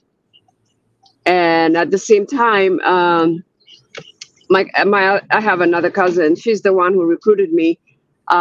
She said, why don't we do something in the line of Pan-Africanism, because that's what's going on right now. It's starting. So let's do that. And so we all came up with different designs, and then we decided to do this and sell it. So the proceedings will go to the School for the Blind in Asmara. And at the same time, it's, Pan-Africanism is way, way, way overdue. Africans, we need to work together. And and that's it. Work together, but love each other, and yeah. What can I tell you? Work together. That's the goal, and we can do it. We can definitely do it. Yeah. And yeah. What's the difficulties that you encountered when you participated into getting the funds, the printing shirts, and everything? What is the hardest part? So it wasn't really. It was just a process that needed to take a process to make it the best at the end. So it was just a lot of back and forth with the board members. Take this out, put this down. We shouldn't do this. We should do that. And then we go back, and somebody says in the middle, I can get the price for less. And we said, okay, we're like almost 50-75% about to get this thing, but okay, all right. So who's your vendor? Then we don't hear anything from the vendor, but we use that as okay. We got to get the T-shirt for this amount of price, but you're asking us this much. So what do you want to do? Should we stay with you? So we used it as a leverage. So it wasn't. It was just a process we need to go through to make it the best at the end. Okay. So yeah. But we want it. It's more than Abraham Bahata, School for the Blind. It's more than Eritrean Development Foundation. It's more like Africanism. That's where we want this thing to catch. So I wear it as much as I can. Then I do yoga at the YMCA. And the other day, the yoga instructor, she's European American, but she said, I support the cause. And she asked the yogis, she called us yogis, if we can have one Pan-African yogi night. And everybody was good. And they bought a lot of T-shirts, and 50% of them wore it that day. And we have pictures and stuff. So, little by little, just make it known, and announcements, selling it at work and everywhere else, in restaurants. I was in Tampa. I left some for a lady who owns a restaurant. Over here, I leave it in a grocery store. So, just make it known that we want to work together. We don't want interference. We just Right. we can do it.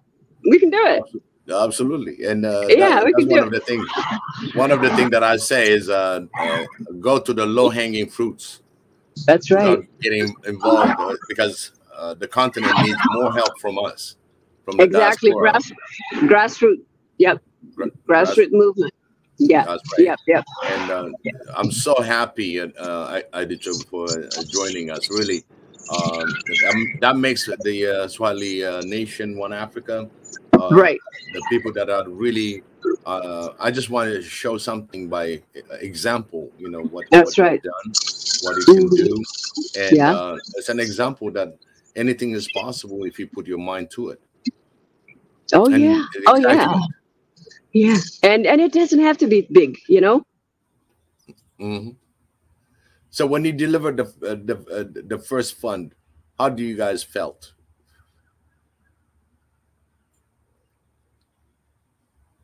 I lost it for a minute. Hey, Pi? Yeah, You still there? Yeah. Okay. I think we lost her, somewhere. But she'll be back. We'll hear from her. But as you can see, I just brought an example from the diaspora to the motherland, and at the same time, it's a Pan-Africanism, and this movement. It's not just a. Oh, he's back. Oh, you're back, but your mic is off. Ida, can you hear me? Can you hear me? Let me see.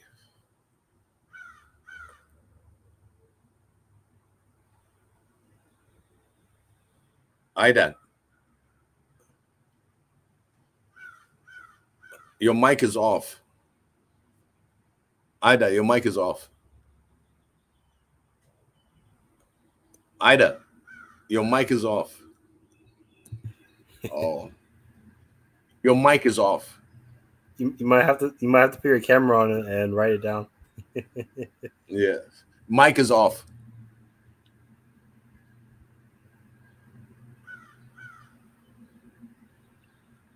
Your mic is off. We cannot hear you. Oops. Hold on. Let me see if I can bring my video.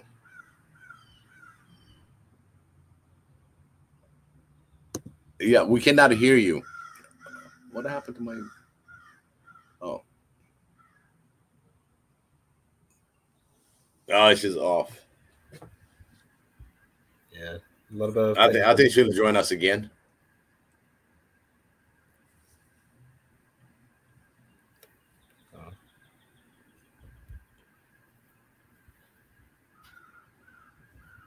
So firsthand, anyway, for those of you that's watching and putting your comment, thank you so much.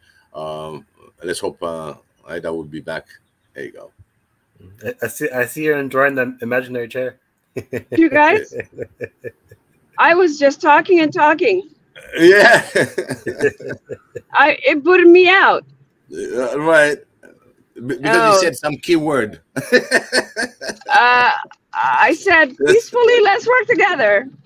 And I said, we're asking a donation of $20 or more for the T-shirt. We're asking for donation for the EDF. Right. That's what I said. I'm very careful what I say. I know that. So, yeah, let's lift our people out of poverty. That's all I'm saying. There you go. Yeah. Yeah, we'll work together. And you know, I sent you the StreamYard, but at the same time, we're going to be including you in the African on WhatsApp, and we got also in Telegram.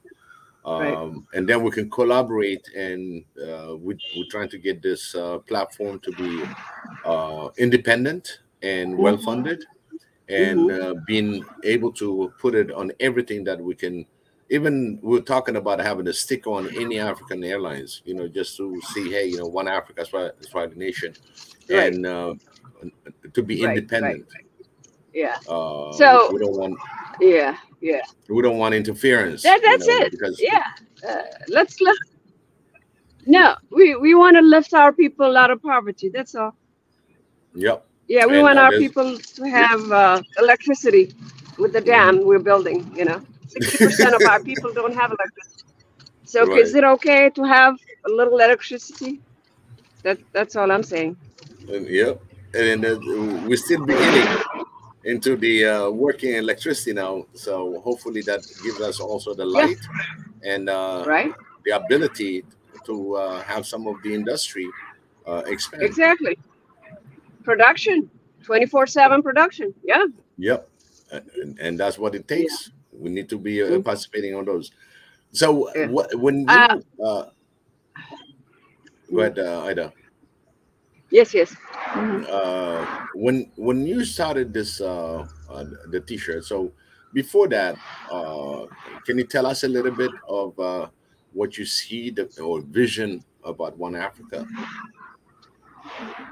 I don't know. It's just I have always been patriotic when it comes to Africa. You know, I love America.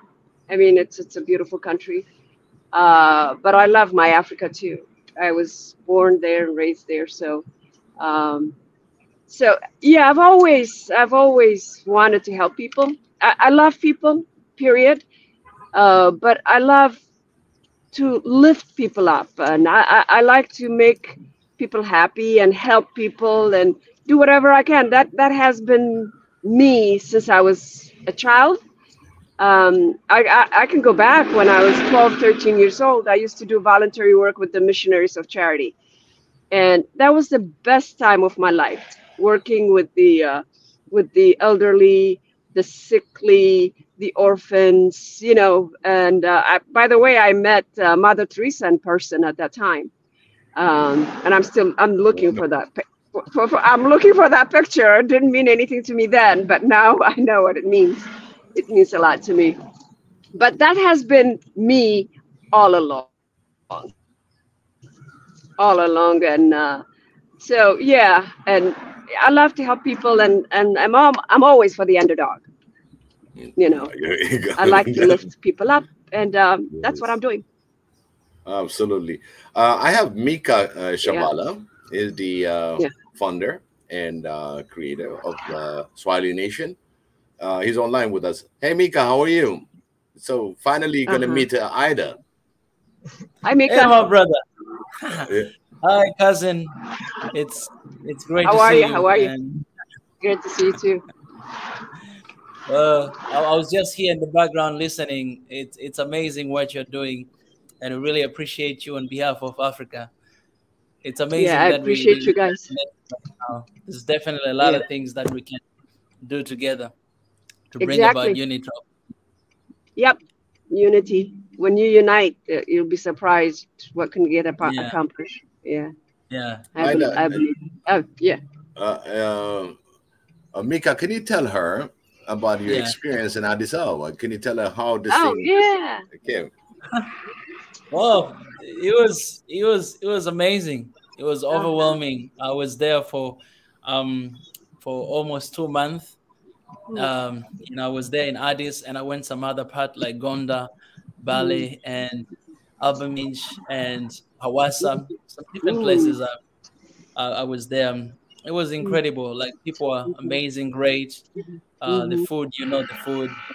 But one thing that really surprised me, I haven't seen something like that here in Africa. I don't know about here in my country, and I don't know about other African countries, but when you walk across the street of Addis Ababa, the only thing you see on the street is, if it's post or whatever, it's just about Africa. It's talking about Africa. It's promoting Africa. It's promoting, like, it's just everything about Africa. I didn't see anything about Ethiopia. I only saw stuff about Africa. Maybe it has everything to do with the headquarters of African Union there. But apart from that, you'll see a lot of posts written like "Proud African" or like "Welcome to Africa" or something like that. So it was amazing seeing that and knowing that my mission is to have one Africa, united Africa. And it was my very first time to see something like that. I've been to South Africa, here in Tanzania, but I haven't seen something like that. So it was a special feeling. I felt like immediately after I landed there, I felt like, oh, I'm home right now. And it was just amazing to see. Yeah.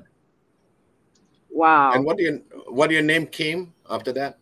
What kind exactly, of name yeah. So I even got baptized with Ethiopian name. My name is Haile Yesus. Haile Yesus. How about that? Nice. Yeah, that's my name. Call me Haile Yesus. Yeah, good. Bobby. I'm gonna call you Haile Yesus from now on. There you go. Be my guest. That's me. Yep. Yeah, and I love the fact that you are involved with Eritrea and the work that you're doing. I think for a while we have been we have been wanting to get more people who know a lot of stuff from that side, because we wanna get connected. You know what I'm saying? Like, I feel like Eritrea is very important in our fight. As you know, is one of the countries that has been sanctioned for so long from Africa, and I think we have that responsibility to stand with our brothers and sisters from that side. That's true. And do you also know that Eritrea is the only African nation with no debt? Zero debt. Yep. Wow, that's the dream. That's what we wish for the Africa. Dang. They don't answer to anyone but themselves. Oh, that's beautiful. That's why they're sanctioned. That's really beautiful. Like, Africa without debt. I wanna say this, like, right now, that Africa without debt is possible. It is possible. Oh, yeah. He said, Yeah. It is possible. We just need to stop fighting, and we just need to work. Like I said, I'm just going to use the word. Let's work together. Yeah. Work It's better. together. Honestly, for me, I feel like it's better to to continue to struggle with our struggle than letting in people who we clearly know their agenda is not really to help but to take advantage of the situation. It's better to stay that way, to fight for the future generation. That's right. But we are trapped. We are trapped under debt right now, and there seems like there's no way through because so much debt. If these people, they decide today that, we want you guys to pay all the money you owe us, I don't know, man. They might sell our countries in order to pay those debts. It's just too much. You know what? We are a lot of Africans out of the in the diaspora. So if everybody can contribute so much money, each country will be able to pay something. I don't know if we're getting to that yet. Pay or else, but it's possible. How many millions of people are out there? And then, how much can each one contribute? Month after when month. Dr. Abiy invited 1 million people in the diaspora, there was a lot of money. I mean, when people came, they flocked to Ethiopia. It was around the Ethiopian Christmas. And they made money from Ethiopian Airlines, and people came with their money, foreign currency, and we can. And there are some people who can give a whole lot more than others. So we can do it ourselves.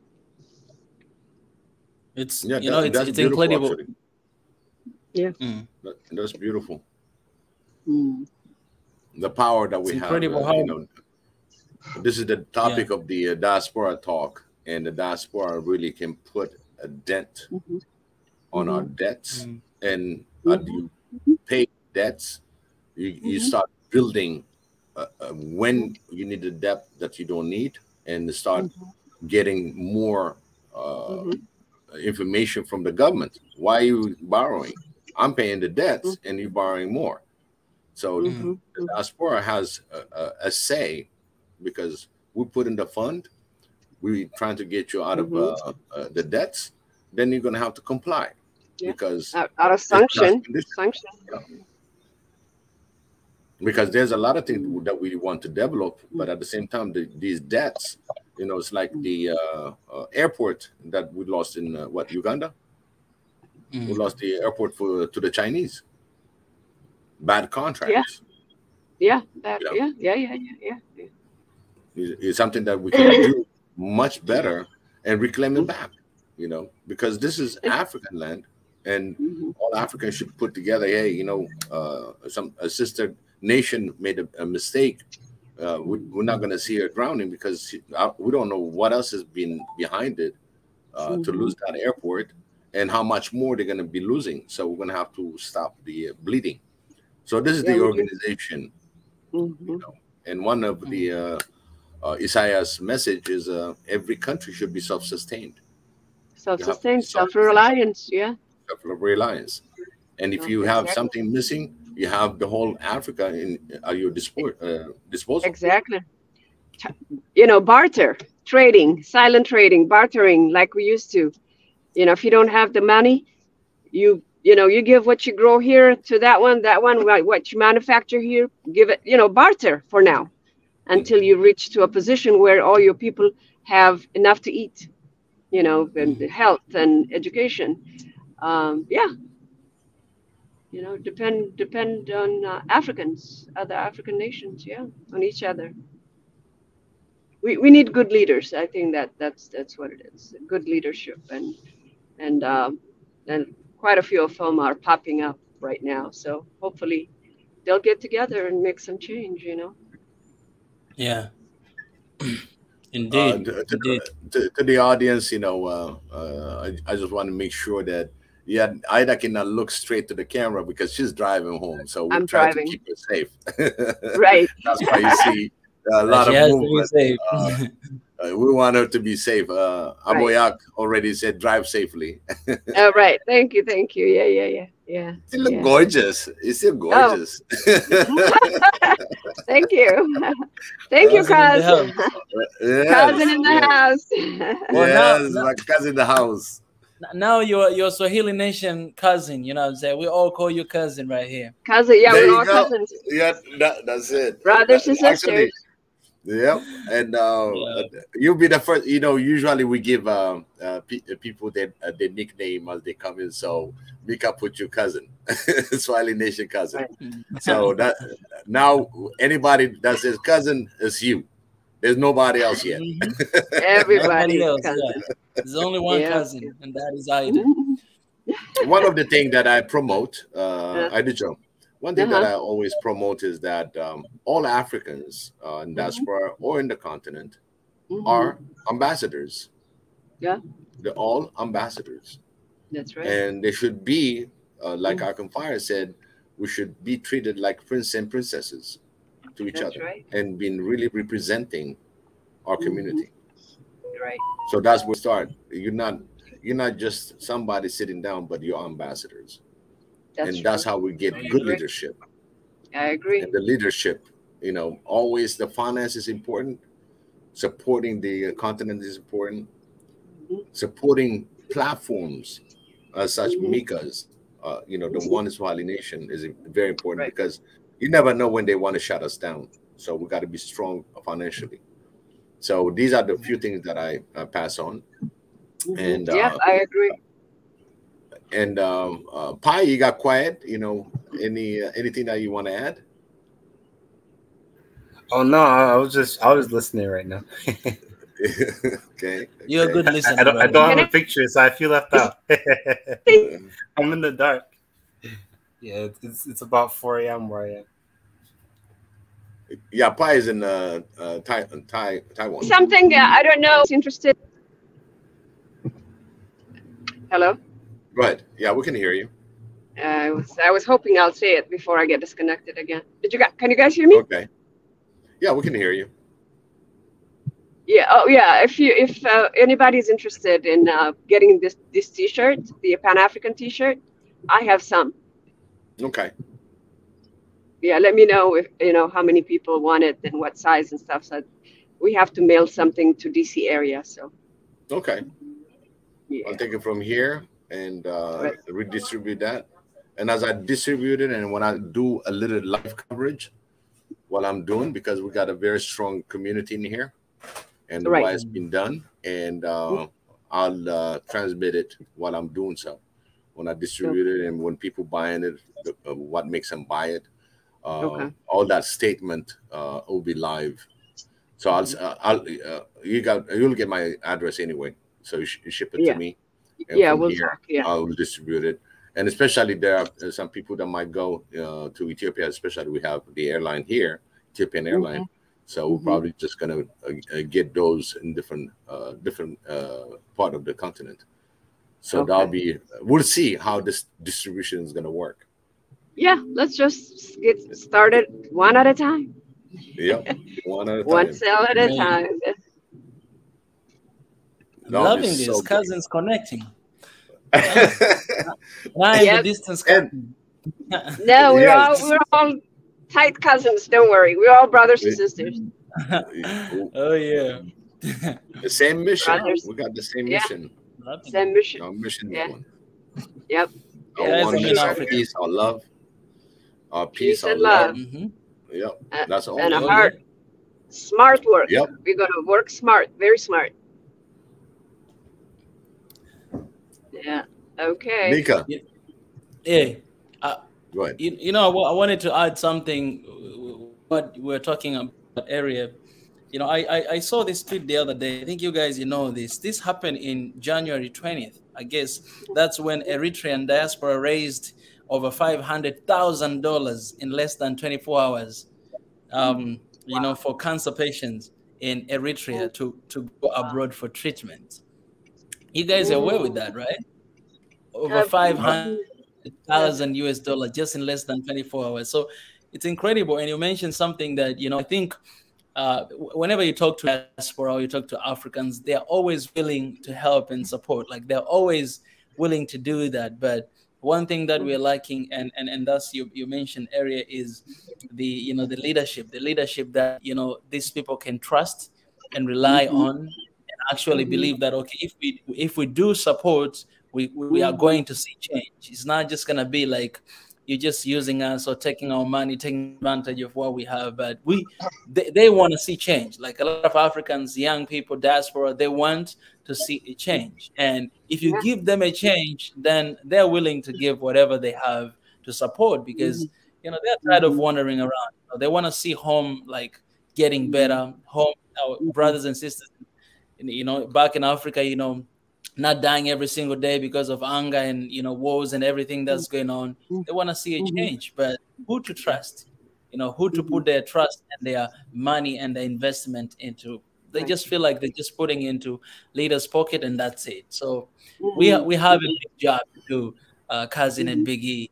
Here back home in Africa, to create a system that will really help our people, and to have really transparent system that will just be transparent. What I'm saying? Like they will see how the money is being used, how the money is being spent, whenever they are, they're giving that. That's a big challenge. Yeah. And Pi was saying there's other, African platforms that are out there, and right there we need to collaborate with each other and have a strong unity and strong voice with all these Pan-African channels that are out there, because when we voice it all together, we're gonna rock the whole world, and we will make sure we make an impact. It's just like just a normal movement. You saw how fast this thing went and how quickly they took it down. So these are the things that we have to be really showing an impact, saying, hey, let's pay down Africa debts, and you just go through the list, and you're just gonna put how much we're gonna be paying off from that. It can be $10, but the cause is there. We're there as a unit and trying to help the continent. So it's just that collaboration, and at the same time, again, it needs also leadership in here on these platforms that can say, hey, we can do this. What is the greatest impact that you're going to do? Because the finance, I told you that 1.3 trillion by blacks. 1.3 trillion in debt? No, they paid for goods and services. Who paid? The whole diaspora, all blacks that you have, 1.3 trillion. Yeah, we can do it. Yeah, there's money. There's money. It's just how to direct it to the greater cause for betterment. And I think if Africa is united, is one, watch the way the world is going to see us as being black around the world. I don't use the term black and white anymore. When I see black, I see black paper, and when I see white, I see white paper, and I don't see anybody that looks like that. And it's those are words that were created, for their own gain, for their own manipulation, and so on and so forth. So I use European Americans and African Americans.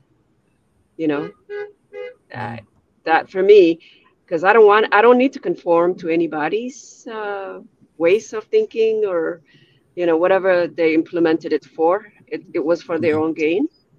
And I refuse to be part of that. So I don't use the word black and white anymore. Right.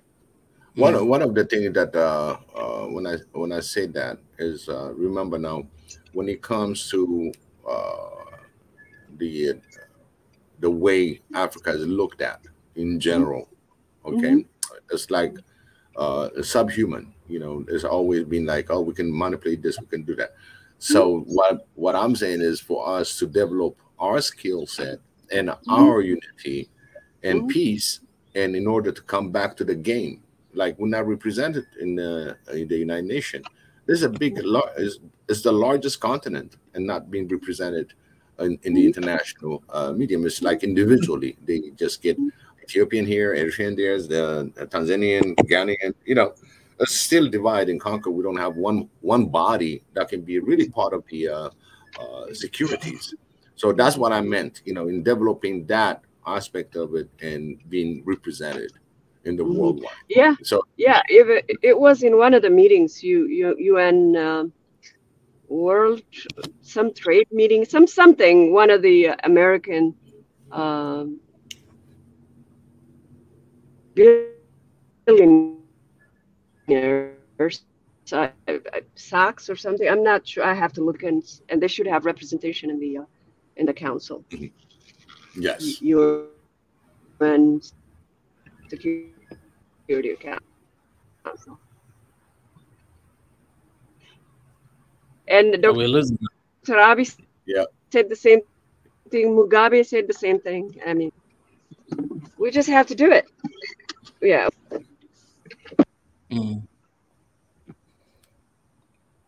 I think she got home. I love the fact that we can all see each other right now. You know, I'm here in Africa. As you can see, I'm in the jungle. And I had to put this on purpose because, I'm sorry, I'm taking over your Biggie. Because, guys, we're going to climb Mountain Kilimanjaro. Guys, do you remember that? We're going to climb Mountain Kilimanjaro.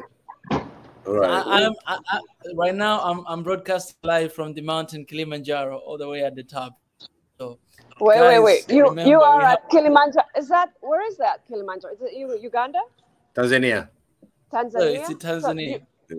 So you are in Tanzania right now? Yep. Yes, I am. Wow, beauty.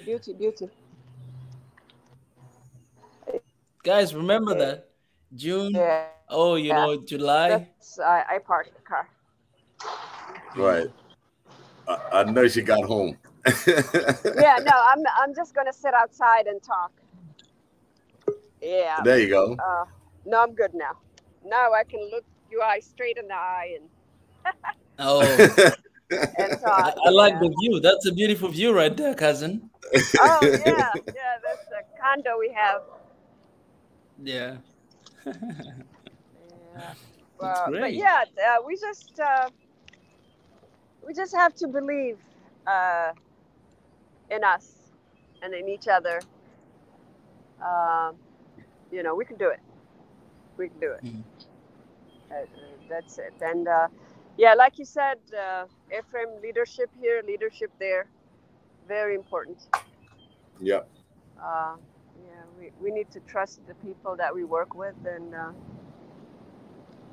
then go from there, and then come together. You know, there are a lot of different communities and organizations that are thinking and talking the same thing. So when we come together, we get even more strong, you know. Yep. I got Miki that came in, Jonathan that joined us, and I think I'll shoot to Jonathan. I know you've been following on the comment section, and meet Ida, that's my cousin in Chicago. So any question? Well, she just jumped off. I wanted to say hello to your cousin. Right. Yogi Ida. Yeah. She's a yogi. That explains her mentality and what she does. I wanted to say thank you for what she was doing.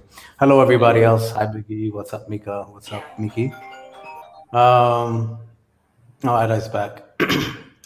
Yeah, so no, I just wanted to jump in and agree with everything that was being said, especially when we're thinking, since this is about the diaspora. You know, we have a big role to play. There's no question about it. And unfortunately, I think there is this, like the last thing that Ida was saying, Yogi Ida was saying, was that, you know, if we unite, because there's so many people doing different things, but there isn't this one kind of, at least a one-stop shop of supporting or finding a cause or whatever it is. And everybody's trying to do their own little thing in their own little places.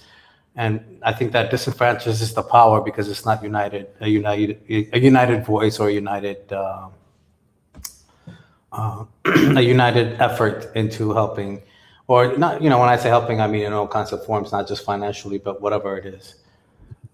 There's also this other issue that I think, since we are, and I'm not trying to bring negativity into the conversation, but there's also a lot of diaspora that is a hindrance to Pan-African or One African, or for Africa as well. The ones that sit, somewhere else in their basement and really create chaos on the continent by being a negative force. And so, as diasporas that are trying to do the positive, I think we need to work with those negative powers or negative people that are within the diaspora to try to kind of mitigate that. Because I see it all the time with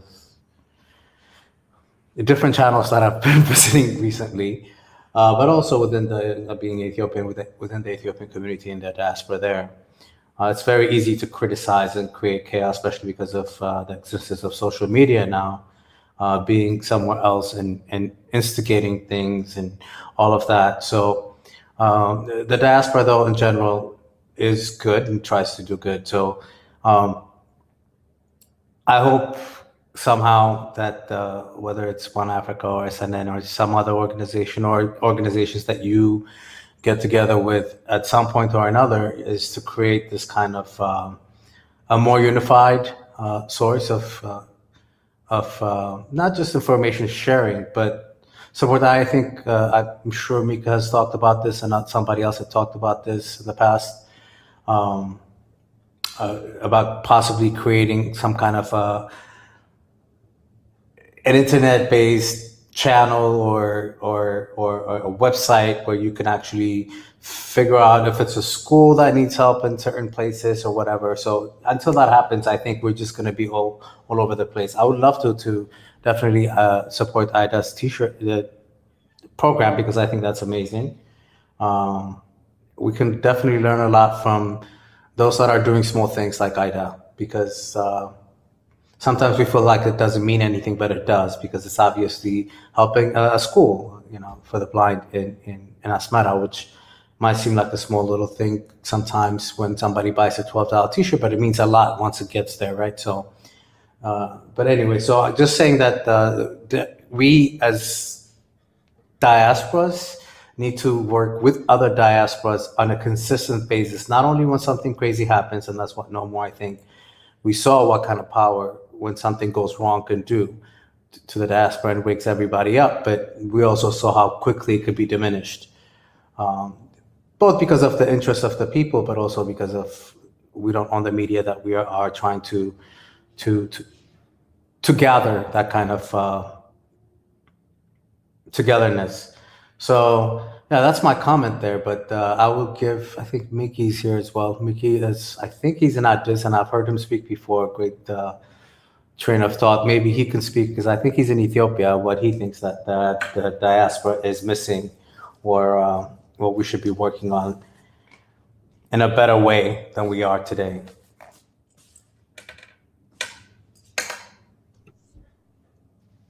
Appreciate you, Jonathan.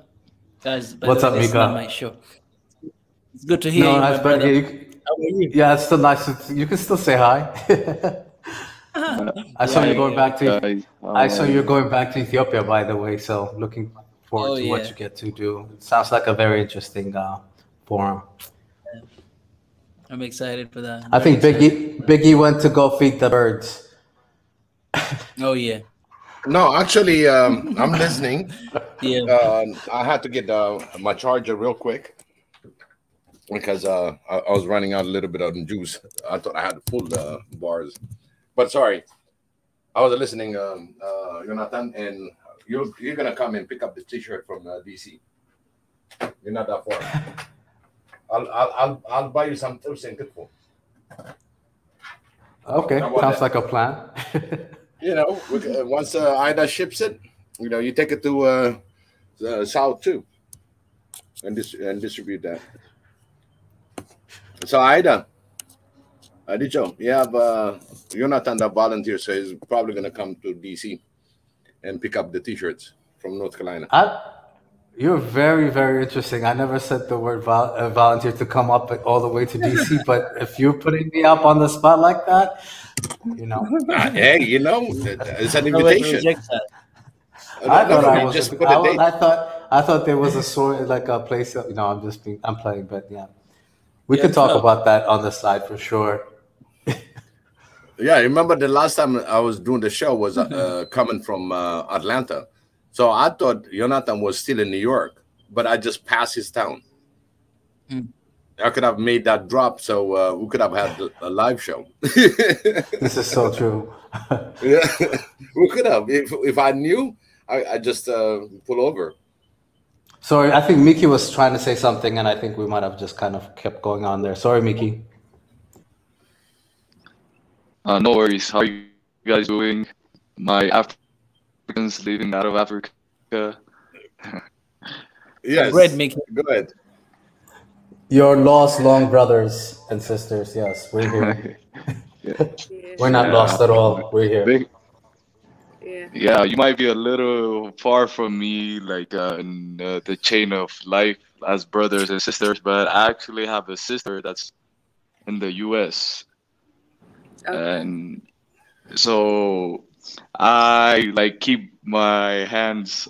I give my I need your support and helping out her with everything. I have uncles and a lot of family members, and I just want to let you know, guys, that we have a big family in hand as in the diaspora communities, like the Africans living abroad. So I think we're gonna be a very powerful and organized community. So I just wanted to chip in on those informations, and I'm gonna contact them and let them know about this all, and they are probably going to be willing to ship in what they have, and we're gonna keep this going. And I'm here on the ground in Addis. Mika, I don't know if you remember me. I'm the one that accepted your challenge to climb Kilimanjaro. Remember? Yeah, I remember. I remember. Yeah, we made face to face that day. I remember you, my brother. Yeah. So we're going, and I'm coming there very soon. So we're gonna organize something to know exactly when we're going there. Okay. Yeah. You have a coming up get together. I think at Skylight, right? If I'm not mistaken. Yeah. Yes. I'll see you there. Yeah, I can't wait. I appreciate. Yeah, for sure. So who's in Ethiopia? Mikias. Mikias is in Ethiopia? Yeah, he's in Ethiopia. Yes. He's in there now. Nice. I met Miki, this guy Miki, he came to the One Africa Lounge in Addis Ababa, Ethiopia. We had a conversation, and he had a very nice contribution to our debate, conversation that we're having that day. I guess you guys, if you want to see Miki, like how he looks like, you guys can go ahead and watch the Lounge of One Africa. He was right there. He's a good brother right here. That's good. Nice. Nice to meet you all. I did so. Yeah, that's one thing that when Mika went there, one thing that he surprised us is the official One Africa Swahili Nation was launched in Addis. In Addis, great. Yes. Good job. So we're trying to. I'm probably going to ask you a few other questions after we get off, because there's certain things that I want to make sure that One Africa takes off on the ground in Addis, and it's the most important ground, because we're close to a lot of international communities out there, and how we can really be of an impact listening through the whole African nation voice and being in Addis. It could be anything, any area, education, agriculture, economics, politics, whatever that may be, and have to set certain things in place in Addis. I know you've been going back and forth, and I know you have so many other contacts. So we're going to try to put something together as a platform in Addis. And we'll have live coverage from there. People that I know, a lot of people who like Miki, there'll be a lot of people that can volunteer to have a live information, getting this thing ongoing. Because when we got Mika, we just said, you got to go to Ethiopia. That's the motherland. And listen, he didn't even, he had COVID 3 times. What is that? 3 times that he tried, and he wanted to go with the diaspora, Wow. And he got cleared on Monday. He took off Tuesday, and the whole group here didn't know that he left already until he broadcasted from the airport. Wow. we went through some hurdle. Okay, put it that way. I mean, Mika was getting frustrated. He's getting depressed. He's coming in the show a little bit depressed. But once he break through that, it was just over. One thing we have to remember, there's going to be an opposition force. I think Jonathan stated very well. And we just cannot give in. And we cannot let our emotions show, because when we do that, when we go with our emotion, you let the other group win. So always, stay vigilant that when you walk, something is going to come right in front of you on your face. And how do I get over that? How do I avoid that? But don't show emotions. You're there for a goal, and that goal will be achieved. Did I get kicked out again?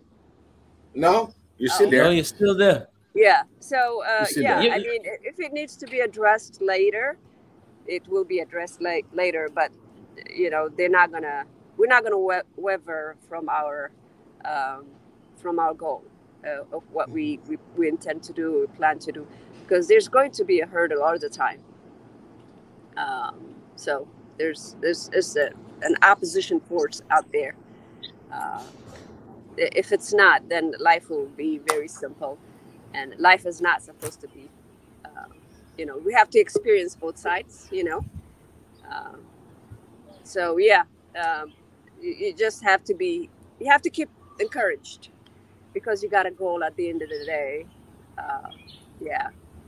And there's a light at the end of the tunnel. And we're not doing this for us now. Yogi Ida, Yogi Ida, that's what I'm calling you now. So Yogi Ida. So the one thing I have to kind of be proud about Swahili Nation and everyone that's on here is that we've had those kind of energy come on here, and I've seen them being changed because they listen, because we listen with compassion. And you're absolutely right, because you never are going to change those minds with defensiveness and arrogance and hate. And I have to admit, and I think that's kind of why I continue to support what this platform does, is it's exactly that. And those people are on here now. They're completely different people. At least we can have normal conversations and not just spewing hate on one side or the other. So I completely agree with you on that. Munda Tezi is here. Munda Tezi is here. Good job, cousin. Munda Tezi. Munda Tezi. Hello. The hidden hand, man. This is not your show. What are you doing here? Yeah. No, we're introducing Ida. Is my cousin, and she's a very productive line of work toward Africa. And Mika already put her our cousin. So this is cousin, and Jonathan call her Yogi Ida.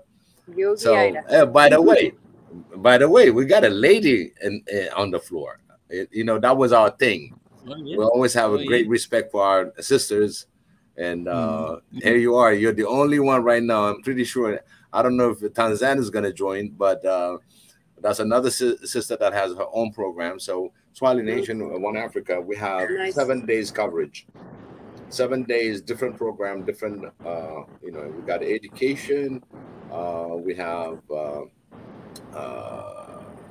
the, boy, I lost. Oh, we have diaspora. Let's put it that way. That today we're talking, but we also have Tanzania that covered a lot of the African cultures and all that. We have Dr. Ebenezer that covers the future, pretty much of the African, and Mika covers pretty much on Monday that he does so much into this is putting this platform, this opportunity for all of us, you know, to be able to conversate, discuss, and bring ideas. I mean, thank you, Mika, again. You know, I just want to say it again. We're very grateful of what you created. You come a long way, and putting this beautiful family together. You know, this is how we're gonna be moving, getting leaderships, getting people that can do something tangible toward Africa. And one of the things I did show you, I know you're my cousin, but at the same time, I really, really, really respect and I always love and I always respected you. And you come into the show, you know, and he brought that enlightenment and what is that, leadership by example. And that's exactly what I always anticipate, to bring leadership by example. And what you achieve is great, great, great achievement. And I wish all of us have a little scent of you, what you've done, because Africa will be in a better stage and better place. We really appreciate that. We're all doing the best we can. We're all good, and we're just gonna keep going. Appreciate you all. That's the spirit. Yep. That's our cousin right there, guys. Yeah, even Mika can say a lot about it, where he started and where he ended up, and understood his mission, and gave us all of him. You know, he gave us everything of him, and including to travel abroad and experience another African land, and which is the motherland, and that really made it very exciting. I mean, we just kind of we cannot wait until he broadcasts. Sometimes he broadcasts in the morning, or he's brought our time zone time. I mean, we were like all over, but again, we got the information.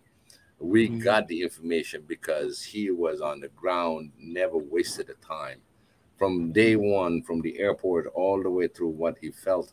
I mean, this is what makes us African brothers and sisters working toward one goal, one unity, peace, and love. I mean, I cannot say it any better than our mission, Aidicho, is to defend the image and bring back all the heritage of Africa, decolonize the mind through authentic knowledge, and create a bridge for oneness and peaceful Africa. This is our statement, our mission. So it has a lot of information, just deciphering it, and we have a long way to go. And Mika, thank you so much. Yeah, thank you very much. I better get back. I hear you. Ida, we'll thank you so much. All right, thanks everybody. Love you, cousin. Love you too. Nice to meet you. One of these days we'll see face to face. Yeah, maybe we need to have a yoga session on here or something. Yoga session. There you One African, yeah, exactly. Yeah, you got the whole session. Right. God knows we need it, you know. Listen, you don't challenge Ida like that. She's gonna bring you in. It better be working out. We need cousins present. You know. All right. Thank you, Ida, for coming. I really appreciate your time. Right. Love you back. Bye. Love you. Have a good one. Bye. Oh. All right, guys. As I promised, Adicho came in. I'm so happy. I'm so proud of her. She does a lot of things, and this is one of the things she does. And when I sent you on One Africa and what's up, that was what I did. I made sure that, and she came in on a short notice. We talked, and here she is, and showed support. And I'll send her all the information about us and links. And Abiyak, understand, just for your understanding, she's home safe, because that's the first thing Abiyak said. Drive safe.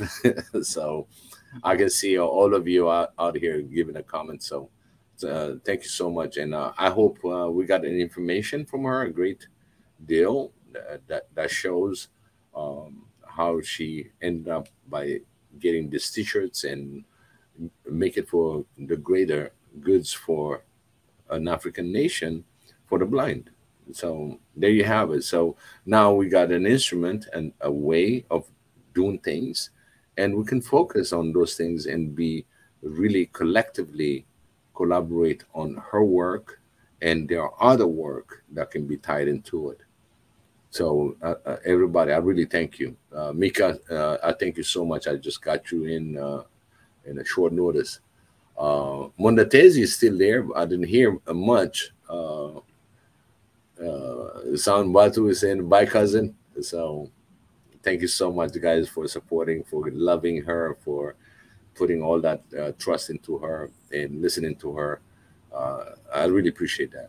It means a lot to her and to me, definitely. Yeah, she's your cousin. She's our cousin. You know what I'm saying? There'll be a lot of cousins.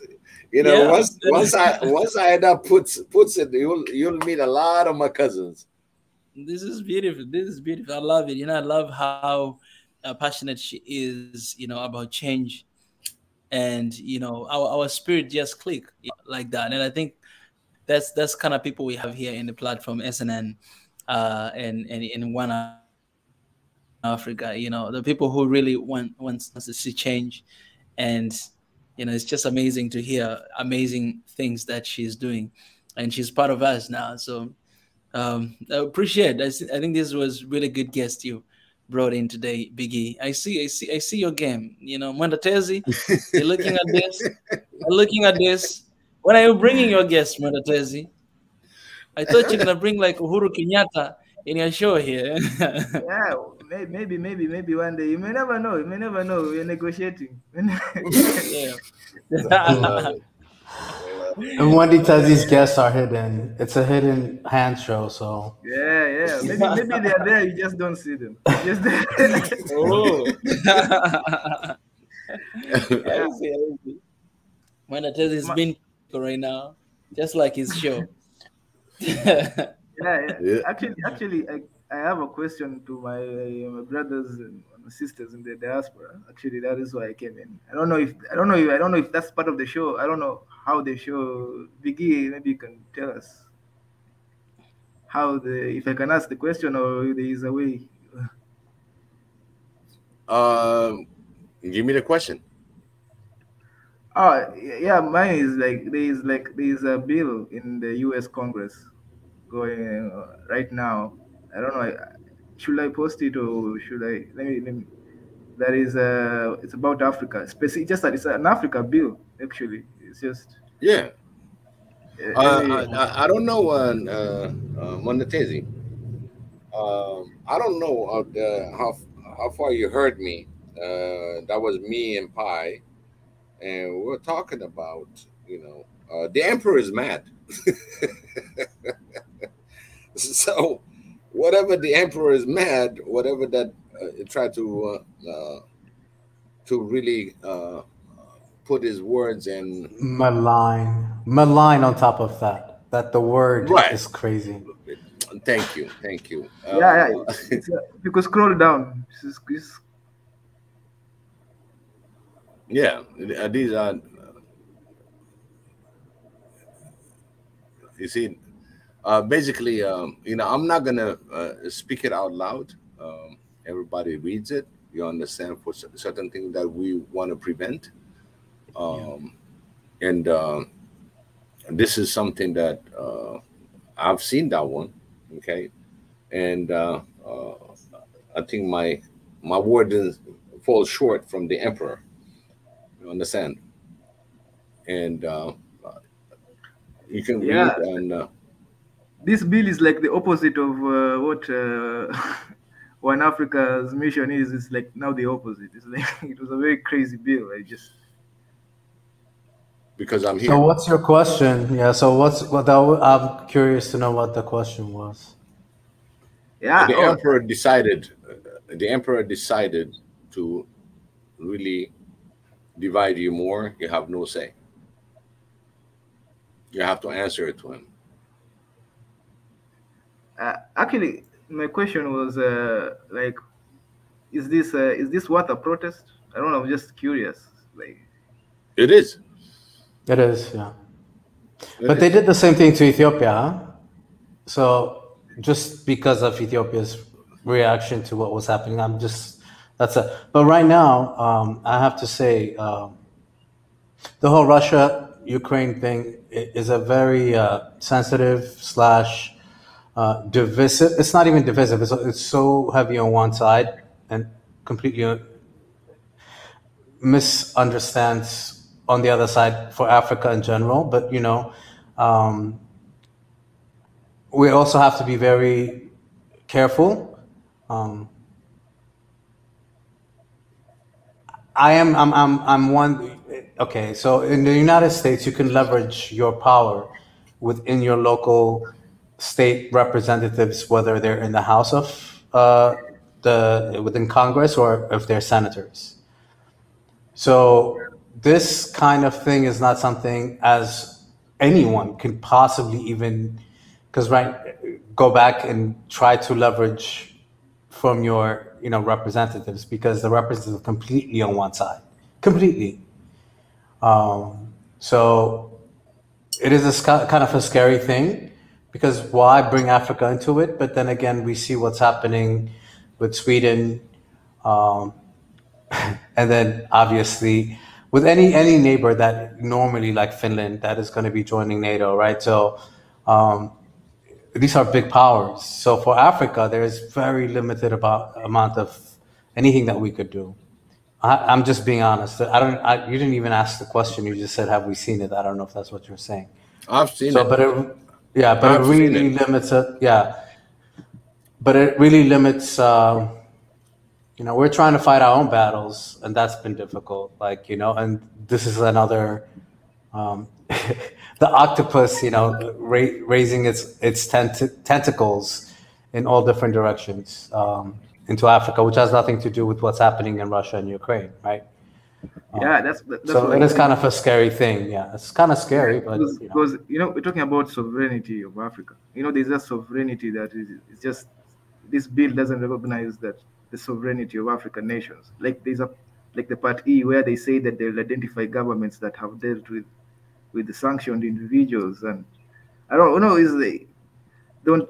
doesn't Africa have its own sovereignty that we deal with whoever we want to deal with? I think this is the punishment from what I think our voting patterns when it comes to the United Nations, the United Nations, the resolutions that we did not vote against, but we did not vote with.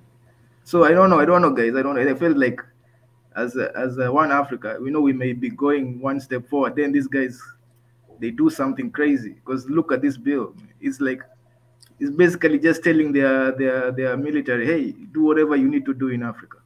That's just what it's like. Go ahead. That's what they're, because that's what I see. One of the things, the way it's written, is like Africa is united as one nation. So if you really look at it, we are one now. Where is our representation in the security? Because they're talking to one Africa. If you really look at the bill, it's like they're looking at one Africa. So if Africa, you're dealing with whatever Russia that you have, to align. So that means instead of looking at you as an individual nation, they put us one already. For us, okay, we want our unity, right? For us, if you're going to put us in that pedestal, you got to have a representation. That's our kickback in this kind of rulings. because each nation has its own way of dealing with whatever.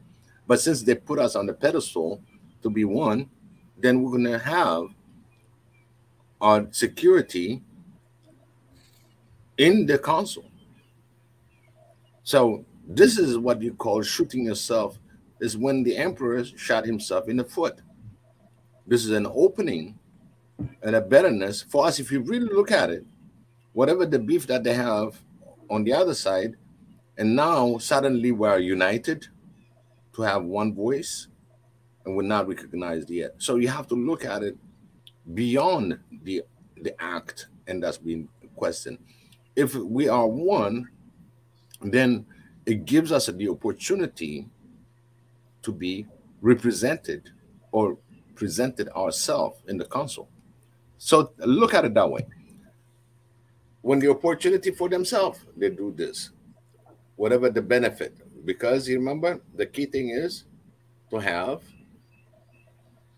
one landlord, one runner, but again, the house is divided. And he tried to take advantage. Oh, we didn't act on that. This is not even recognized by the United Nations. We are, if we are part of the United Nations, all 54 votes matters.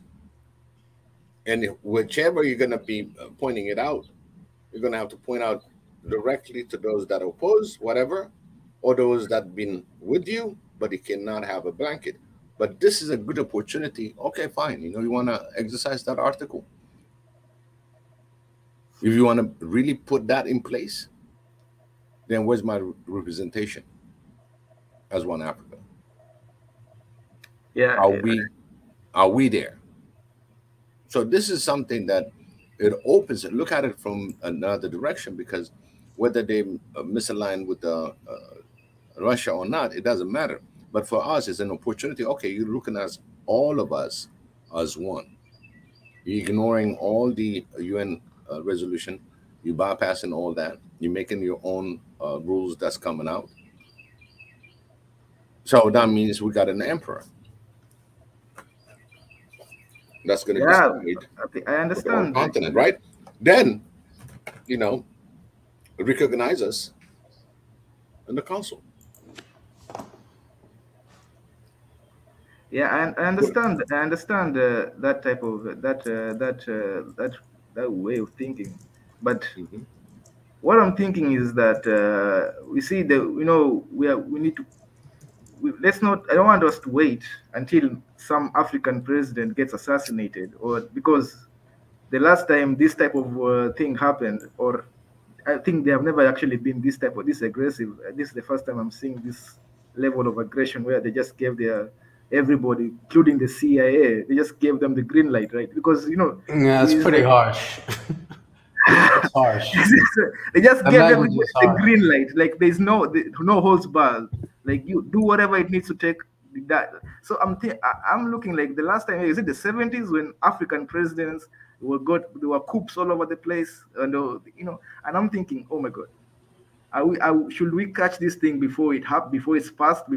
Should we maybe the diaspora? I'm talking about the diaspora. Should they just catch this thing before it becomes a bill? Maybe put some light into it, and guys maybe protest it or something before it actually becomes like a thing. Now I don't know if it's already been passed, but before we see the actions that this thing is meant to, because there's a plan. Obviously, this is just part of the plan. Before the plan plays out to its completion and we see what they were really planning, maybe we should just put some light into this thing, or shed some light into it, so that doesn't happen in secret. Because this bill is just been I've not heard anybody talk about it like it just came out. Yeah, it just came out publicly. What was that, 2 days ago? But it's not even in the media. That's what I'm trying to say, that it's just I don't know. I just feel like we have maybe an opportunity for diaspora to catch this thing before it gets like he starts hearing some random coup out of somewhere, or some African president got like PLO Lumumba. Such a thing. But did you read the part that it says it includes us, right? To manipulate African governments and their policies as well as the public opinions and voting preferences of African populations and diaspora groups, including those in the US. So we are included in this. It's not just the African continent. Yeah, So yeah. But I'm saying that mean? the diaspora are the ones who are in the US right now, right? Like they're the guys who can get seen. Like if we probably should also protest in Africa, but I don't know what. Okay, maybe we should just all of us protest. Maybe not just diaspora, just everybody. Maybe we should just be like the normal move. I don't know. I don't know why I feel like this is such a big thing. Oh, it is a big thing. It is a big thing. But again, this information, before it gets to the bottom and getting digested, I don't think the whole Africa knows this is coming. You having, again, an emperor that you never bow down for in a different direction. So one of the things that the first thing is the African Union.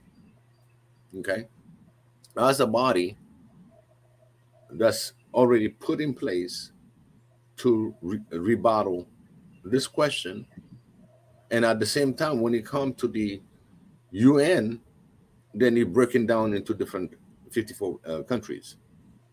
That body that can argue as one is not there, even though they represent African Union. So African Union is the one that we're going to be screaming at. How can you let this thing happen? This is so. They started with the HR 66. That hits the Ethiopian one, yeah. Ethiopian. They tried it. We demonstrated. We did all that. Nothing comes out. Override. We're gonna do what we got to do. So this is where Africa stands, and this is where we got to do what we got to do. I think this might be actually counter of their interest, because China will probably look at the second part where it says invest in, engage, or otherwise control strategic sectors in Africa, such as mining and other forms of natural resource extractions and exploitation, military basing and other security cooperation agreements, and information and communication technology. I think China is going to look at that, and other countries are going to look at that. I mean, in general, I don't know if this will be something that you fight, because it's very timely, because most of those representatives that are going to vote right now, like I said, are just one-sided. Anything Ukraine, anything against Russia. So I think they will vote on something like this without even thinking about the longer-term consequences of voting for something that is so egregious. Is just in the language itself. It's basically declaring war. It's like it's just pulling. That's what it feels like. Yeah. And I don't care how. I don't care how powerful this wordings, these undermining, eventually is going to blow on your face. They already shot themselves on the foot, and they're crippled already. Because when this thing comes, and this word comes out throughout all African in the continent, you're trying to create a chaos, but actually you're going to unify them. And this is what I call it, shooting yourself in your foot. Because you want to act something, you want to exercise something, because two nations are having a war, and it become a drama for the whole world. You have the Chinese that has their own perspective. There are other powers that I don't think Europe is going to go for that, because Europe itself is going to have a problem of interest. They rely on certain things that is within Russia, and it's going to be very controversial. And this is something beyond the United Nations. So we got one country that's deciding the fate on another continent.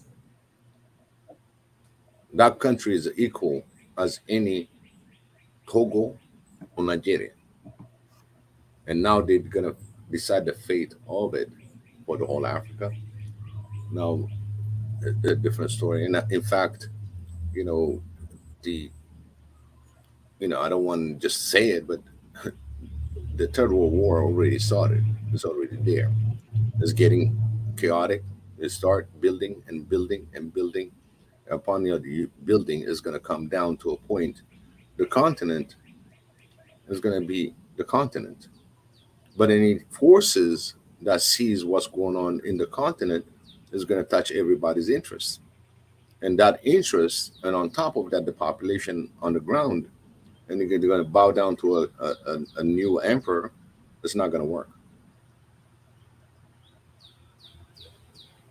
We've done it in Ethiopia when we got rid of Adwa, the Italians in Adwa. And we're going to do it again. And that's what's going to be forcing the continent. The continent will do so. And it's very easy. Very easy. Now we are chaotic. But again, this is when you start protecting your continent. We can voice ourselves. We can stand against it. Because this is beyond even the United Nations. It's the same article. I don't know if you remember when they had the nation leagues, and Ethiopia was part of the nation leagues along with the Italians and everybody else, Haiti. But again, they invaded Ethiopia. And what happened to the rest? Nobody said a word. Haile Selassie went and spoke about that. How can he let this happen? So it's already known before they hand over to the United Nations that it's a one-way direction. And that, what happened? The Italian had World War II. And that led to another. So we're looking at the history that if you're going to come to the continent, outside the continent as a ruler, we saw it before. And now you're talking about a continent. You're talking about the continent. And now it's just, again, shooting yourself in the foot. Who are you to really impose that on something that we all had independent countries within? You see, this is the advantage. If we were all one and we voted into the same resolution, there's something else. But there are 54 countries that had different answers for that resolution. Now you're overriding those resolutions to come even harder to the continent.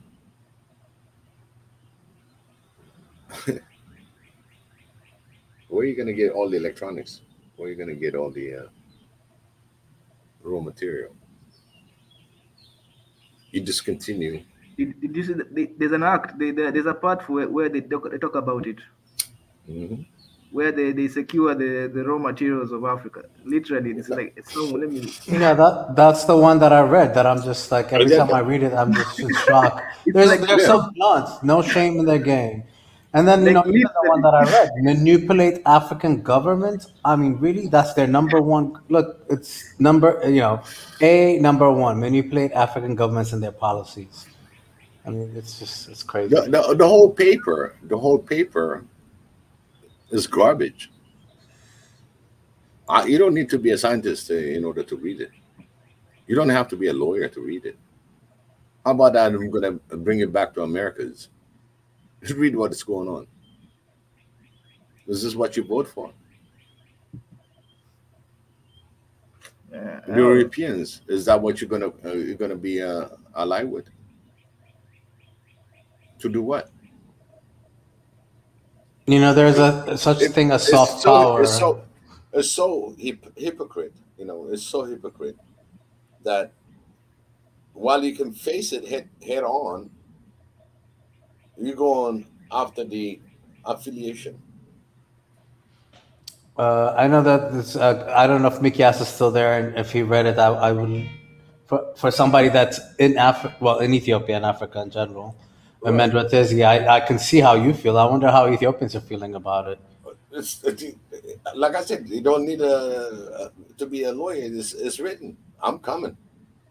Exactly, and they don't even need to prove that. They just need to say, "Hey, Russia is Russia." You know how they did with the the Iraq thing, or they've just been doing it all the time. They don't need to prove anything. They just need to say Russia, and they'll come with the guns. They don't even. So it's crazy. It's like we. I don't know. I think to Niger should tell we need to really get our military or we need to, because now we've been told that now we're not going to be neutral. That's what we've been told. Like, we're not playing. There's no neutral play. It's either you're with us or you're against us. Basically, that's just it's just that is it. There's no neutral ground now. Like, I didn't know this. Yeah, basically the countries that always opposed their way in Africa, they'll be the target.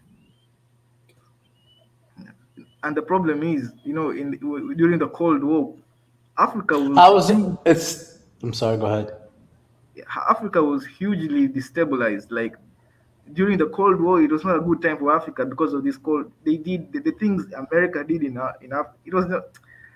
I don't know. Right now before the Cold War. People don't know this, but Africa was actually on the coming up. It was not doing that bad. We were making the right policies. We were doing the thing. Then the Cold War happened, and then a lot of our presidents, they got assassinated. Like, some of our great African leaders, and right now in Africa, we have a lot of good leaders. Actually, when you talk about the Rwandan President Kagame, we have Prime Minister Abiy. They are all at risk.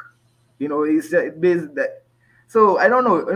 I don't know if what happens to Ethiopia when somebody takes out the prime minister. That's just now extreme instability. Like, this is not I don't know. I don't feel like this is this is a very dangerous time, basically, for Africa, and we really need to see that we can't be taken back 20 years. We can't be taken back 30 years or something, and go back to chaos.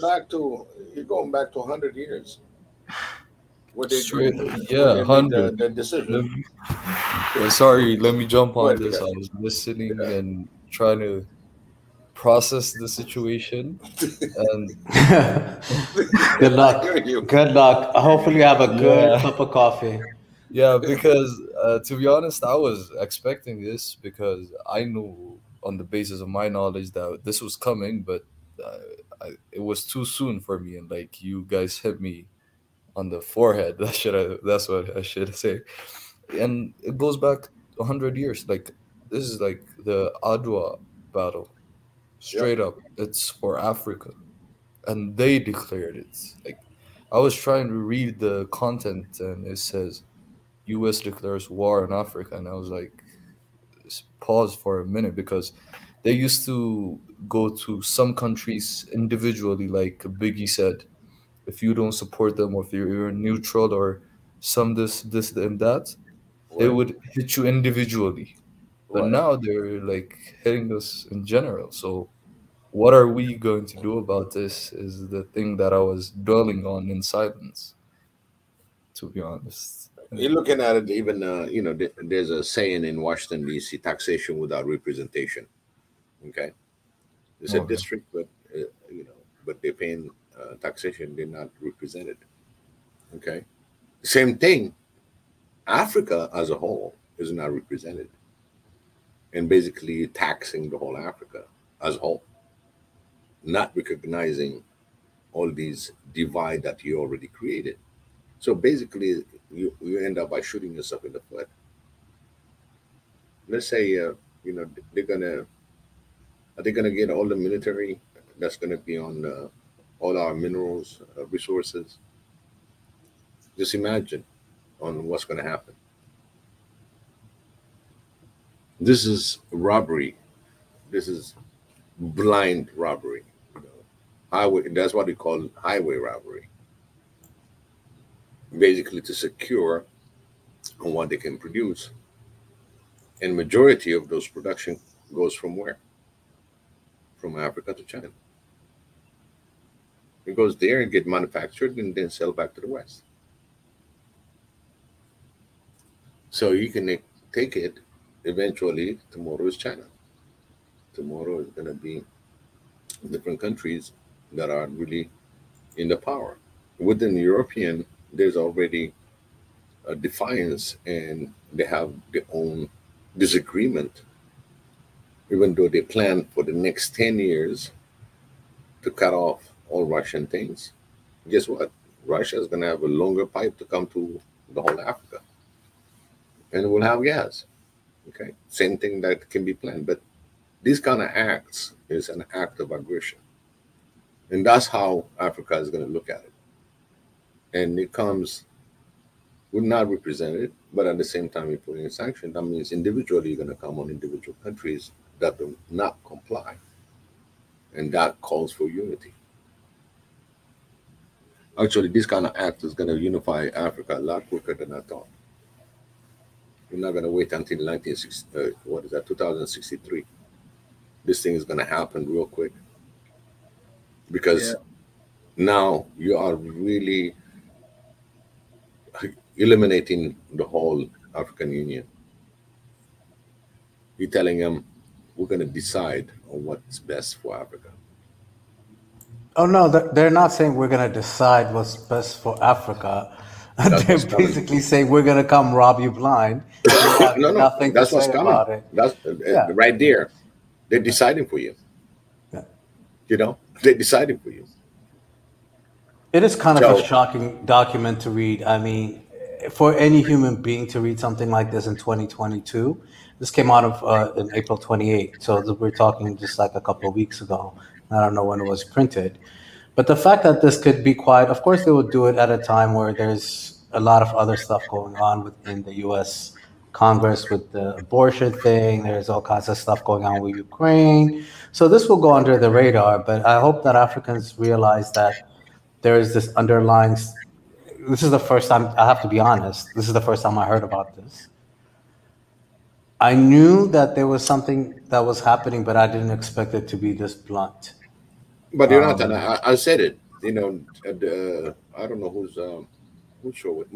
Mondatezi, maybe. But I said it. Yeah. There's a bigger plan. It's not about the war that we're experiencing right now. There's a bigger plan. Yeah. So I think the realignment of the world order, and I've said this before, and it has a lot to do with China. I think Russia may have overplayed its hand. And I think that's just as accelerated what's going to happen. India is a big player here too, and Africa is just caught in the middle. I think that's what's happening, really. By the way, and they're trying to figure all this stuff out, but we're gonna pay the price, like the Cold War. This will be the Cold War on crack, is what's happening, really. Yeah, like as you said, Jonathan, it's the timing that's really surprising, as I believe so. And when we see it, you know why I say this, like the Dagma Adwa, like the return of the Adwa. Yeah, it's because at that time, as we were going to be colonized, Russia was on our side. They if you guys know, they supplied us with armed guns at a low price. If you did your research, they provided us at a low price. Same time at the Derg regime, they did the same thing to establish our military as Ethiopia, as a tight one, as Ethiopia, the map as we have it right now. But I think they're gonna hit us as Africa this time, because that's what's gonna happen the way I see it. Because in fact, you know, when you talked about the Derg time, when they brought all this ammunition and everything, I remember Kenya just said, "Oh, wait a minute, you know, there's a big war coming," and they purchased everything they can purchase, but they didn't know where it's gonna come. You understand? But you notice African nation, when there's one nation that's building, the neighbors start going, "Oh, wait a minute, you know, we gotta beef up ourselves too." But they made so much money in that counter reaction. So now it's not even that; it's the whole continent. We're going way beyond slavery time. It's basically, I'm your master.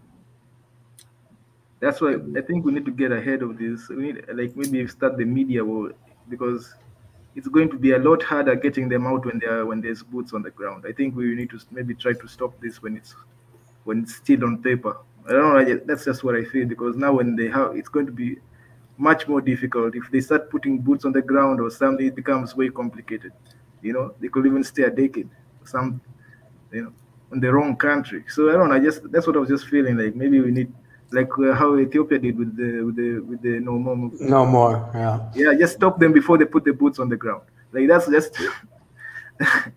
Yeah, I mean, I'll tell you this much on that, Izzy. You know how big the continent is, right?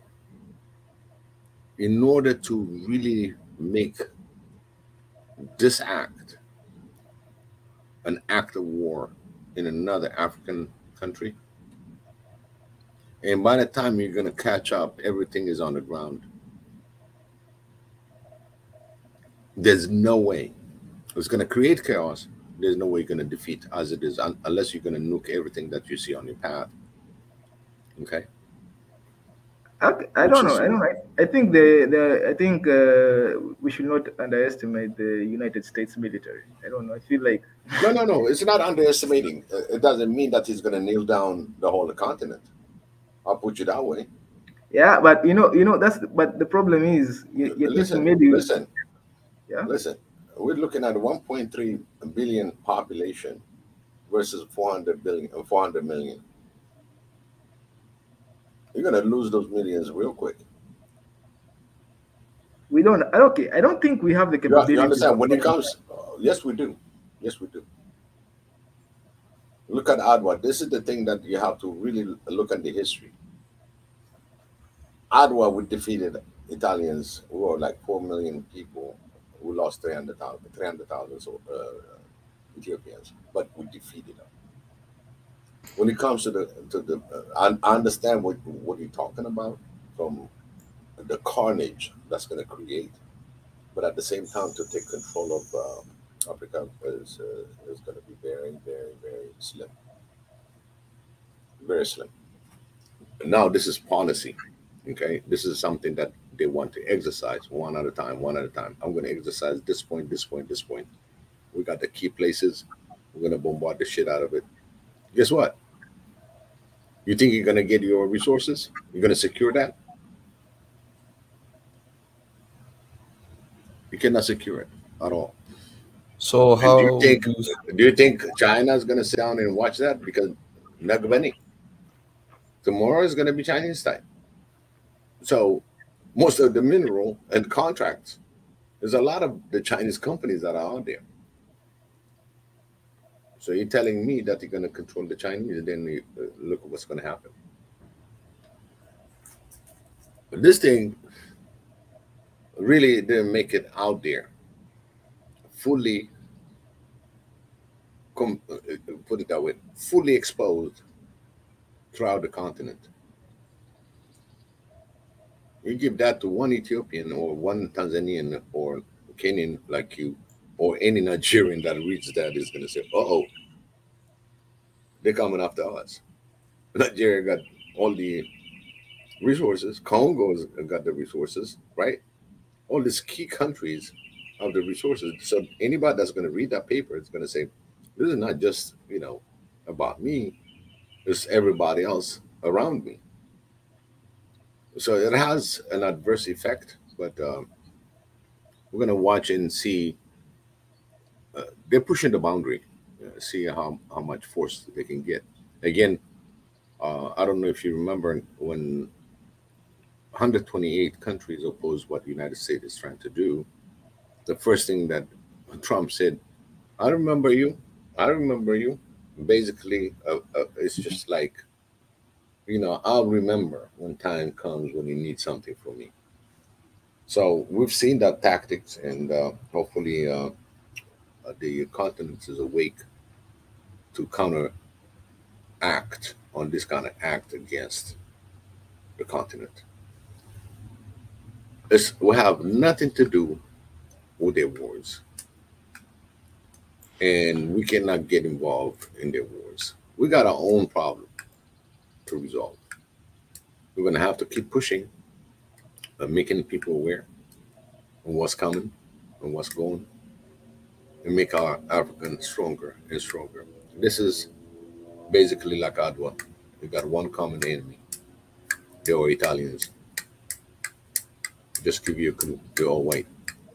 It was kill anything that comes different color. So going back to what Tazi's question was about the you remember Somalia? You remember the Somalia? When they went to Somalia? Because they lost 2 choppers in the pilot, what did they do? Try to bombard as much as they can from Ethiopia. But did they win them? They never won. What you're saying, Digi, but my point is we shouldn't be waiting for them to have to be. No. It's a process. It's a process. Like you see, like look what happened with the is it Roe versus Wade? Immediately they sense that this thing is going to go and just going to become a law that overturn. Yeah. They're already protesting just on the rumor or on the chance, because the chances are high that this might happen. They're already in they're trying. See, that's the thing. We need to be very proactive. We need to also be protesting just because of this document, right? We just need to be protesting. We need to make it problematic to have this type of thoughts. Of course. Yeah. Of course. I agree with you, Matwe Tazi, and that's what I was trying to say. I think, the whole normal movement about Ethiopia was kind of a one-off. They've really managed to completely, during the second Ethio-Italian War, there were not that many Africans, like diaspora immediately. There were African Americans, from the slave. They were on the streets of Chicago, New York City, any major city willing to fight for Ethiopia. This is African Americans. This is not that long ago when we're thinking about this. We're talking about early 1940s. These are African Americans and African diaspora themselves. They've been completely. We live in this information age, yet we're completely disconnected with what's going on. I call it like the TV era in a sense. It's like we're so entertain them to hell, so that way they don't have to worry about everything else that's going on. Don't give them that much information. So we don't live in that era. It's not an easy thing to do. I think the Ethiopian situation no more was definitely a one-off in a sense, because the Ethiopian community in the United States is quite large, and it was shocking. But this is the whole continent of Africa, so we need all hands on board, right? But we don't have that kind of interconnected African diaspora connections here. We really don't. And the African Americans are completely disconnected. So even if we showed them this, I don't think they will have that kind of fight back unless we see something happening. With Ethiopia, it was actually happening on the top. They basically were knocking on the doors of the capital, as they were giving the rebels all kinds of strategic ways to get in there and telling them, go take over.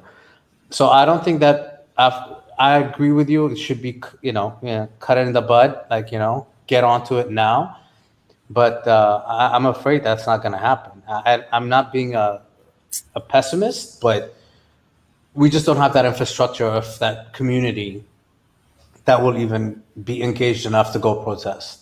It's a shame, but it's the truth. Yeah, but you can see it.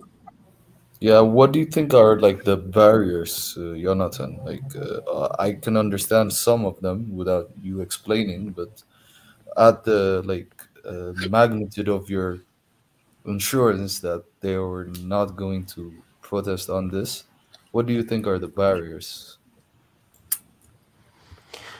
There are a few. I think it's the United States in general, and the culture of it is very individualism. Everybody's just trying to survive. That's one. That's a barrier. There is no infrastructure that really unites that community into one political system that benefits Africa. I think the last time we saw that outside of Ethiopia was probably, if we're thinking about apartheid, and that was in the 90s. And that wasn't necessarily, they did protest a lot, but more than anything else was completely cutting off South Africa from the economy of the world, right? It wasn't just the United States, it was Europe and everyone. But outside of that, when it comes, maybe, when they see starving people with flies in their eyes, then they will do a concert and raise money.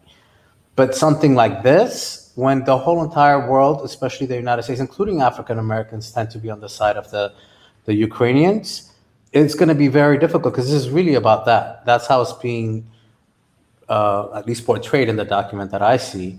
So that's how it's going to be. Again, we as African diaspora of all shapes and forms or whatever, very limited capacity to have organizations that exist. We don't have that. We really don't. Even Ethiopians themselves, they might have it within cities, but we really are not as connected as you think that we are. In the United States, we're not. New York might have its churches where there are those, communities, and that's how they raised the money during what happened recently. It was usually those community groups in different regions of the country. But there is not one united Ethiopian diaspora organization within the United States, unless it's political. And maybe they can do something, but even that I don't think will work. And then if we're thinking about the whole continent of Africa, like I have never seen anything with Ethiopian, Somali, or Nigerian, whatever group combining as one, as a Pan-African group of society. I've never seen one. I don't think it exists. So that's the weakness. Okay, yeah. So I think the thing that we should do is, like, before this goes through all this chaos, I believe the problems that you have stated, we need to work on them in a different manner, because as you said, when you like go out of Africa, you're more on the host side, willingly or unwittingly, you're programmed to think that way. So I just want us to work on how to deprogram that system and like think about Africa, as you said, on the diaspora, the Africans living out of Africa and America, the Nigerians, the Somalis, the Ethiopians. How we should work on building those citizens to think about this concept.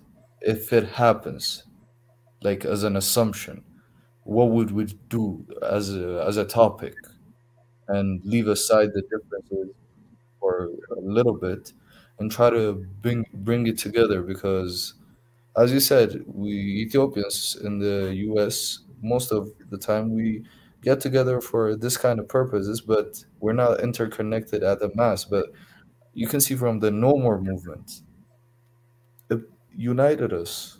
Like, our problems are the things that unite us, this at a sad level. So why don't we like put that scope into the African form? Because we saw it created some it connected some dots that even didn't work 100% the No More, but at least gave us time to process and do the next step. So why don't we start that on the Africa? That's what I see right now, to be honest. I completely agree with you, and I think it's what Biggie was talking about earlier as well, is that this might end up actually making One Africa happen much quicker than they thought, because people react when their own families or their own countries being touched. When the whole thing in Ethiopia was happening, a No More movement, 99.999% of the streets were Ethiopian Eritreans. There were no other African countries. There were no African Americans, really, handful, right? So I think this might end up happening, but just a legislature like this, putting it out there, I think informing communities might lead to that. But I wish I had a solution. I wish I had an answer, the idea of all African diasporas showing up and showing out for something that is wrong for Africa, it has been kind of unheard of for a long time here. So it's unfortunate. Even considering what was happening in Mali, for example, or I didn't see protests for that here in the United States, even though the United States really didn't have much to do with it, but I didn't see much in France either. I think Ethiopians have been kind of being what Ethiopia is and what it stands for. Maybe, I don't know what it is, but maybe we have to be the ones that lead the way. I don't know. But that means you have to convince a whole group of other Africans to understand what is happening. It's no longer about just Ethiopia or Somalia or Eritrea really is going to affect the whole continent. And I think this document itself needs to be shared wide. I mean, really far and wide. I'm definitely going to be sharing it in my, communities at large. I'm really shocked, actually. And I wanted to tell you ruined my day. Thanks a lot. This is kind of like what? That's what Mondetesi is good at, telling us the fact. And I just had Mondetesi. I just came back from my 5-mile walk today. I only did 5 mile earlier. I wasn't on because of that, and I was all feeling good. And you just screwed up my day. Thank you. I just want to read a little bit of the comment section that we have, and really we got some about two. We got we had Aboyak that participated is gonna believe. BJ's that's still there. They have always looked at one Africa. They just convinced you not to. You see, that's another thing. And it says, Abiyak was saying, I was thinking it would be fair, as you say, to hang their flag in Africa's cities and states what they do wrong. Child castration, pedophilia, racism, invasive nations, etc. Our own country, just look at it from that aspect of it. Again, Abiyak would say EU diaspora are going to struggle next winter. There's that too, when you get hot. There's so many things that goes, but at the end, from what we see is the New World Order. I don't know if you guys saw the Great Reset, and I try to put my 2 cents into it. There's this reset because the dollar itself is not going to keep printing, because the world is aware about it, and you keep printing with no support to it, no backup to it. So everybody's going to gold and silver and trades, So all that has to secure, the value, even though they probably get to another currency or it can be still the dollar, but it has a different flavor to it. That's going to be back through the gold or any other precious metal that it can back up your funds. But remember, again, the bottom line is when it comes to the Great Reset, which is the New World Order, one government, and in fact, they will have the United Nations to be the lead on one world order. Behind it, the emperor is going to be it. Okay, so now definitely we got to be proactive in this kind of deal. But if we take line by line, and anybody can run with that one line and make the best impact, read it and understand it, and we can make an impact. Like you said, Mondetesi, it's a proactive, but at the same time, there's other players also that's going to give us a clue. But right here, as a whole Africa, we're not even one yet. And they're coming into that is shooting yourself in the foot, because you united us already just by your declaration on this act. So that means whether you're a nation leader or anything else, basically he's putting you in one and no leader. So there's no leader in the African community. You talking about the African Union president? No, he's not even there. We should have seen the countermeasure the day was out. Yeah, it takes me some time, but we the people are the one that's going to make a difference. We're the one that's going to scream, and share that among all our Europeans, friends, Americans, whatever that we have. We're going to say, hey, this has been declared. Are you sure we have the right leaders in here? The house is in chaos. and they're trying to create chaos out of chaos and get to benefit out of the chaos. So basically, they're going to print the dollar. They're going to print all these electronics, all these hardwares out of the sweat of Africa. And so there's an easy way to say,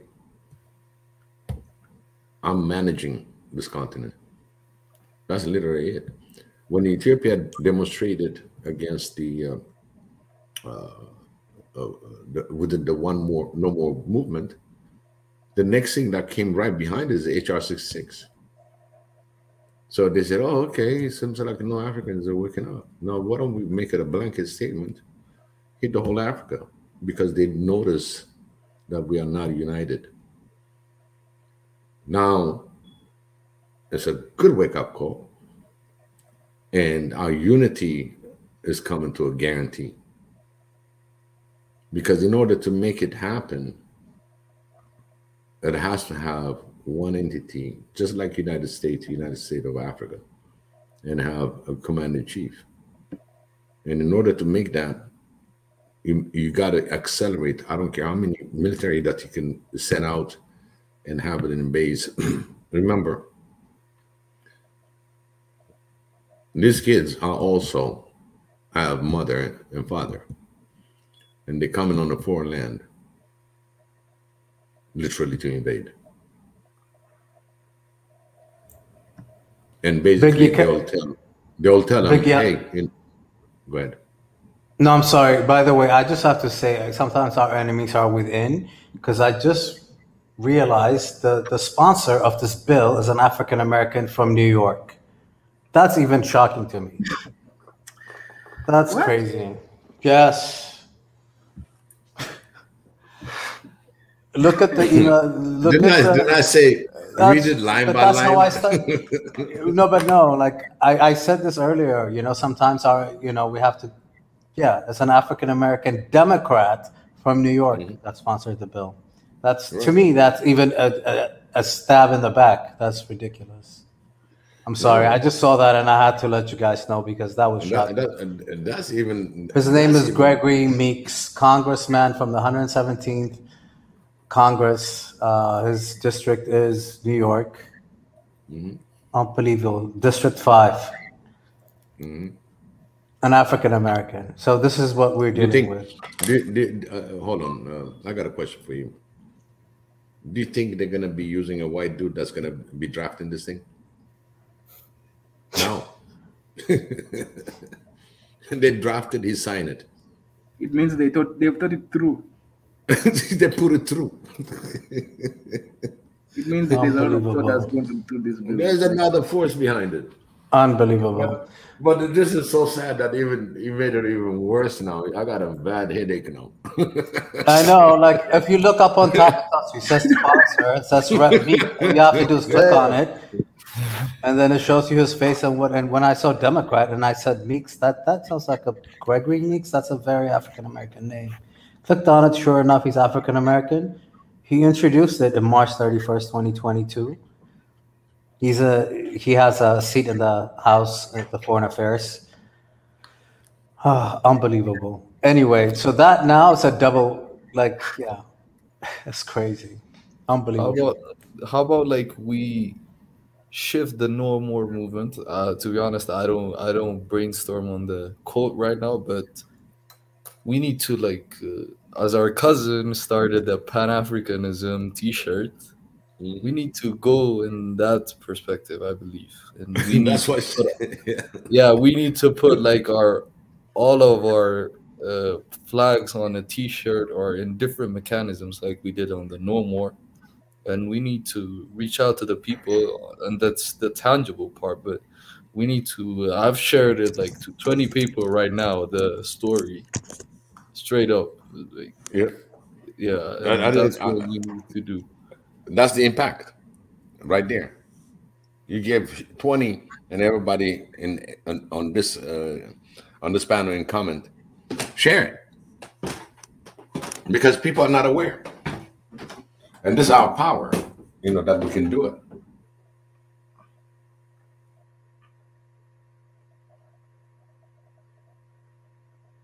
Mundate, okay, since Yeah, he man. brought this, subject, and it's a story in Diaspora Talk. So the first thing you said is to be proactive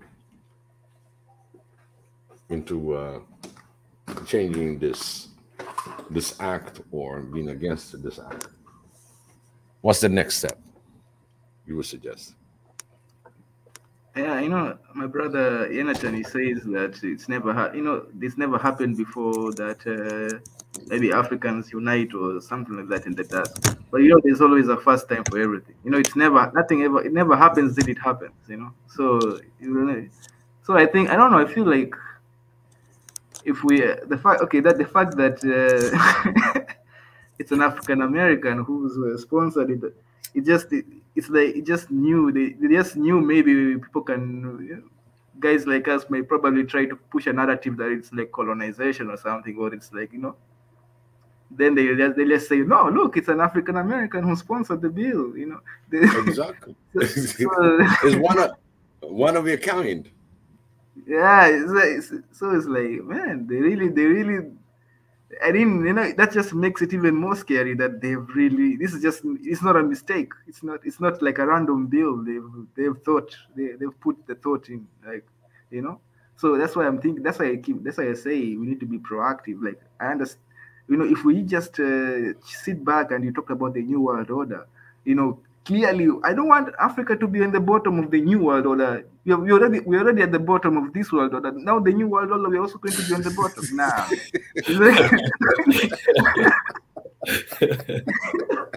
So true. Don't worry, that's not gonna happen. Don't worry. That's not gonna. We need a promotion.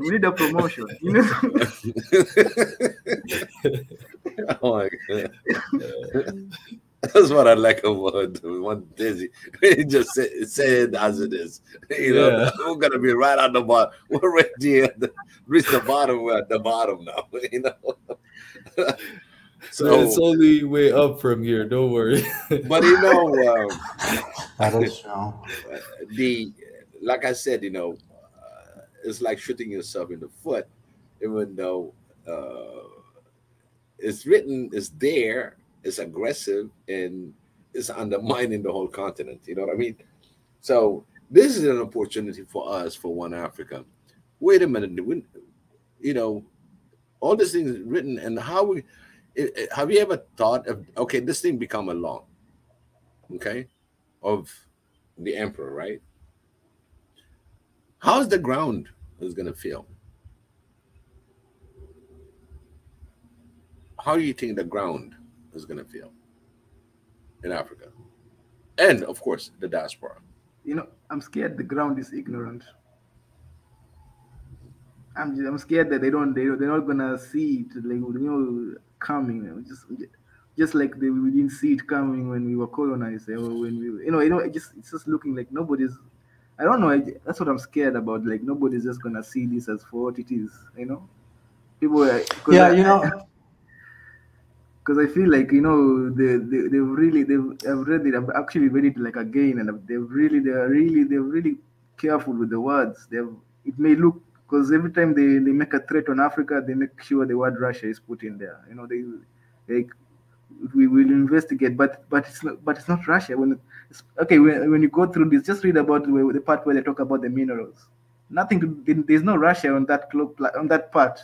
But but in the beginning of the sentence, it's a very it's very specific, like monitoring African minerals, like monitoring. Yeah. Like, what? There's no Russia in that part. But, that's why like they're very. I don't know, man. It's just one of the things that even it got renewed now when he came to the. You see, one place that you have to look at. Okay, the battle already, the proxy wars already started 2 years ago. Okay, and the battleground is the motherland, Ethiopia. Okay, Ethiopia. Again, we spoke about that in different conversation. Is that we don't kneel down for no colonials. Okay, That is in our DNA. In fact, everything that you exercise in Ethiopia is just your day-to-day lives, and at the same time, when there's a common enemy, just put yourself together. And you've seen how many volunteers. There were so many volunteers to join the Ethiopian troops, the Ethiopian army, not to send them back home because they got so much that they could recruit at a time. Everybody volunteered. Everybody just wanted to go and participate in this. Okay, because there's a common enemy, and there's another force behind it. Okay, the emperor, his hand is in there. Okay, because by now, this whole thing should have been done with and dealt with if you talk about internal affairs. But there's a foreign interference that makes it really hard on compliance, on this and that, human rights. This has been happening because these are part of the tools to weaken the military. Oh, you bombarded too much on this side, now I give them access to food and assistance and everything else. It's like you go on a 12-round boxing, and every time they're going to go, the boxing got certain minutes that you fight and you got the break. But this, if it's in favor, up to 6 rounds, he's still fighting, and then they'll stop it because humanitarian. Because now what happened? It's a reload. Okay, this is part of military tactics. But a lot of people don't see that. A lot of them don't see that. Oh, reload. Yeah, you're giving the enemy to reload. There's another shipment arriving. On the 7th round, when you start, now the component, the opposite becomes really strong on you. Yeah, because he's got enough time to reload, to recharge himself, while the other one is not charging. It's like you think they got enough time for each other to reload, but no, the other one will be more. What do you call that? It has to reorganize itself in the military aspect of it in order to say, okay, now we're just gonna be not in the war mode, but at least we're just gonna let this corridor comes. So now this military that's really hot and heavy and really getting the grip on getting through the throat of that, and now, time's up. We need to reload because you get all this information that's coming, and it's going to hit the central government because they're rebels. There's no control. So they will control the land that is in control of his nation. And that's how they play it. So now, once we demonstrated against that, we actually found documents, even CIA found that they were a terrorist organization. And yet, supporting them throughout 27 years, contradicting it. And they said, hey, this is good for business because it's all about the interests of the emperor. The emperor had the interest, and as long as it's good for the emperor, he didn't care. He makes those people give them land, he give them money, he give them gold, name it. And guess what? At the end of the day, it's the people that get hurt. So this is the same battle that you're looking at live right now in Ethiopia. That they cannot really put. Can you imagine they really declare another war? So that means they had a break and they reloaded. Now they got new ammunition and they're fighting back. So we need to really understand what we have on the ground and how the tricks are played on the outside. You cannot be on the humanitarian area where they're gonna, while you focus on the humanitarian part of it, then they will come and bite you on the back because you're the system is out of whack.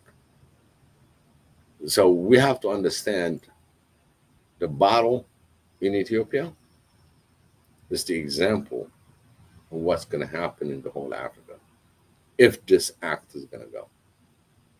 If this act get executed and it's going to be really coming in action, all Africa is going to deal with the same issue. But this time is going to be a direct conflict. And in fact, just like the Black Democrat that they use him as a tool, they're going to use our own Black African to secure what they want them to secure. You won't see anybody on the ground. It's going to be, hey, you know, this military comes trained, and it's going to, it'll be from within the nation. And that's how they're going to say, hey, you know, let them eliminate one another. You're not going to see this boots on the ground. If they do boots on the ground throughout Africa, Africa is too big. But you're going to have to really pick the battle. And it's one of the things, a rule of engagement that tells, are you going to be able to win it? Or are you going to be just create a chaos and let them figure out until they come and uncover themselves? So it's a lot of strategic war, when it comes to the war games, when it comes to strategic political narration to be pushed and everything else, is based on the emperor advantage. Right now, they just put that in there. Hey, we're coming after all you. Whether it's going to pass Congress or not, now guess what? The whole Africa is on alert. So that's what he called it. This is what I said. They shot themselves on the foot. This is an awareness for us as African. Whether it passes, if it doesn't, if it does act upon it, this is the advantage that already that we are really on that level that we're pushing to be represented in the council and to have representation to that kind of effect. They're going to see the reaction, how people react. This is testing. This is testing. That's exactly what they're doing. So you're right. You got to be proactive now by sharing this information, by discussing on what's coming. And this is where you're going to make an awareness that, hey, Mondetezi, you live in Kenya. Anybody that's in Moyale in the border of Kenya, they share that information. Hey, dude, you know, this is coming. So guess what? These two dogs, you know, they're going to be looking at for the enemy dog. This is Africa. You know, this is we get a lot of information, and there's a lot of word of mouth, and sometimes they become really complicated when it comes to communication among the actual governing body. So this kind of information you send and you start building it. This is where we build One Africa. This is whether it passes, whether it goes, whether that happens. At least we're aware, and we quickly need to unify and really have this One Africa. You can have all the presidents you want, but One Africa has to be represented. This is what it accelerates. We have to defend ourselves, because this is just one example. There'll be more. When it comes to this New World Order, the Great Reset, it had a lot of things to do behind it. And it's all about finance. We all have to see what are they meaning when it comes to my money. Because eventually it's going to hit everybody individually. If the dollar appreciates so high, and your dollar, your local currency goes down, and this gain power, we're losing. It's how to balance that. Any comment on that, Jonathan? Yeah, I do. Actually, it's more like a question, because I'm just going to go back to the two Africans on this 4 people on here, and the 2 of them are in Africa. So I think Mika said we saw this coming, so he's not surprised or shocked. True. And then I think Tezi's big question is like, so what are you diasporas going to do about it? So, Biggie, you're in DC. You're in the center of it all. What's your answer to this? I think one of the things is there are so many communities that follows different topic, different issue. In fact, I was introduced to one of the congressmen that's really is he's Black African American, and actually, I'm not going to mention names, but really he's African, and very forward about the African policy that was being established within the Congress, and very adamant about it and opposing the HR 66. And I had a great pleasure to have a little discussion with him, and I think that's where I'm going to start when it comes to these kind of information. He's first generation African. So first, our Eritrean in the Senate, I'm assuming. He's actually I'm not gonna say it right now, not on this panel yet, but he's African. Put it that way.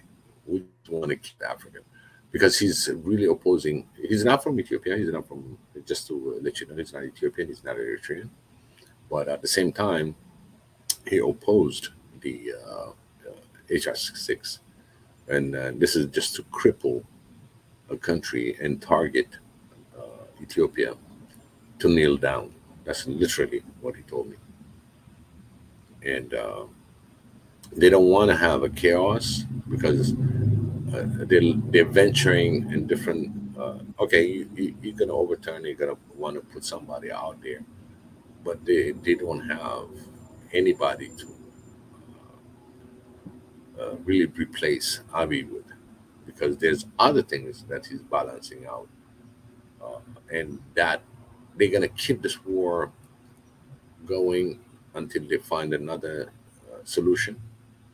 But eventually, the main agenda is just to have a change regime. You know, they want to change Abiy's regime because it doesn't satisfy the status quo on what they want to achieve in that part of the region, and one of them is the relationship with Eritrea. And Eritrea is one of they sanctioned it in certain way, but it was not. It was more like individual sanction, but they, if they can, and they proved themselves, but over time, has been proven that there's so many provocation that comes from the TPLF regime for Eritrea to defend herself.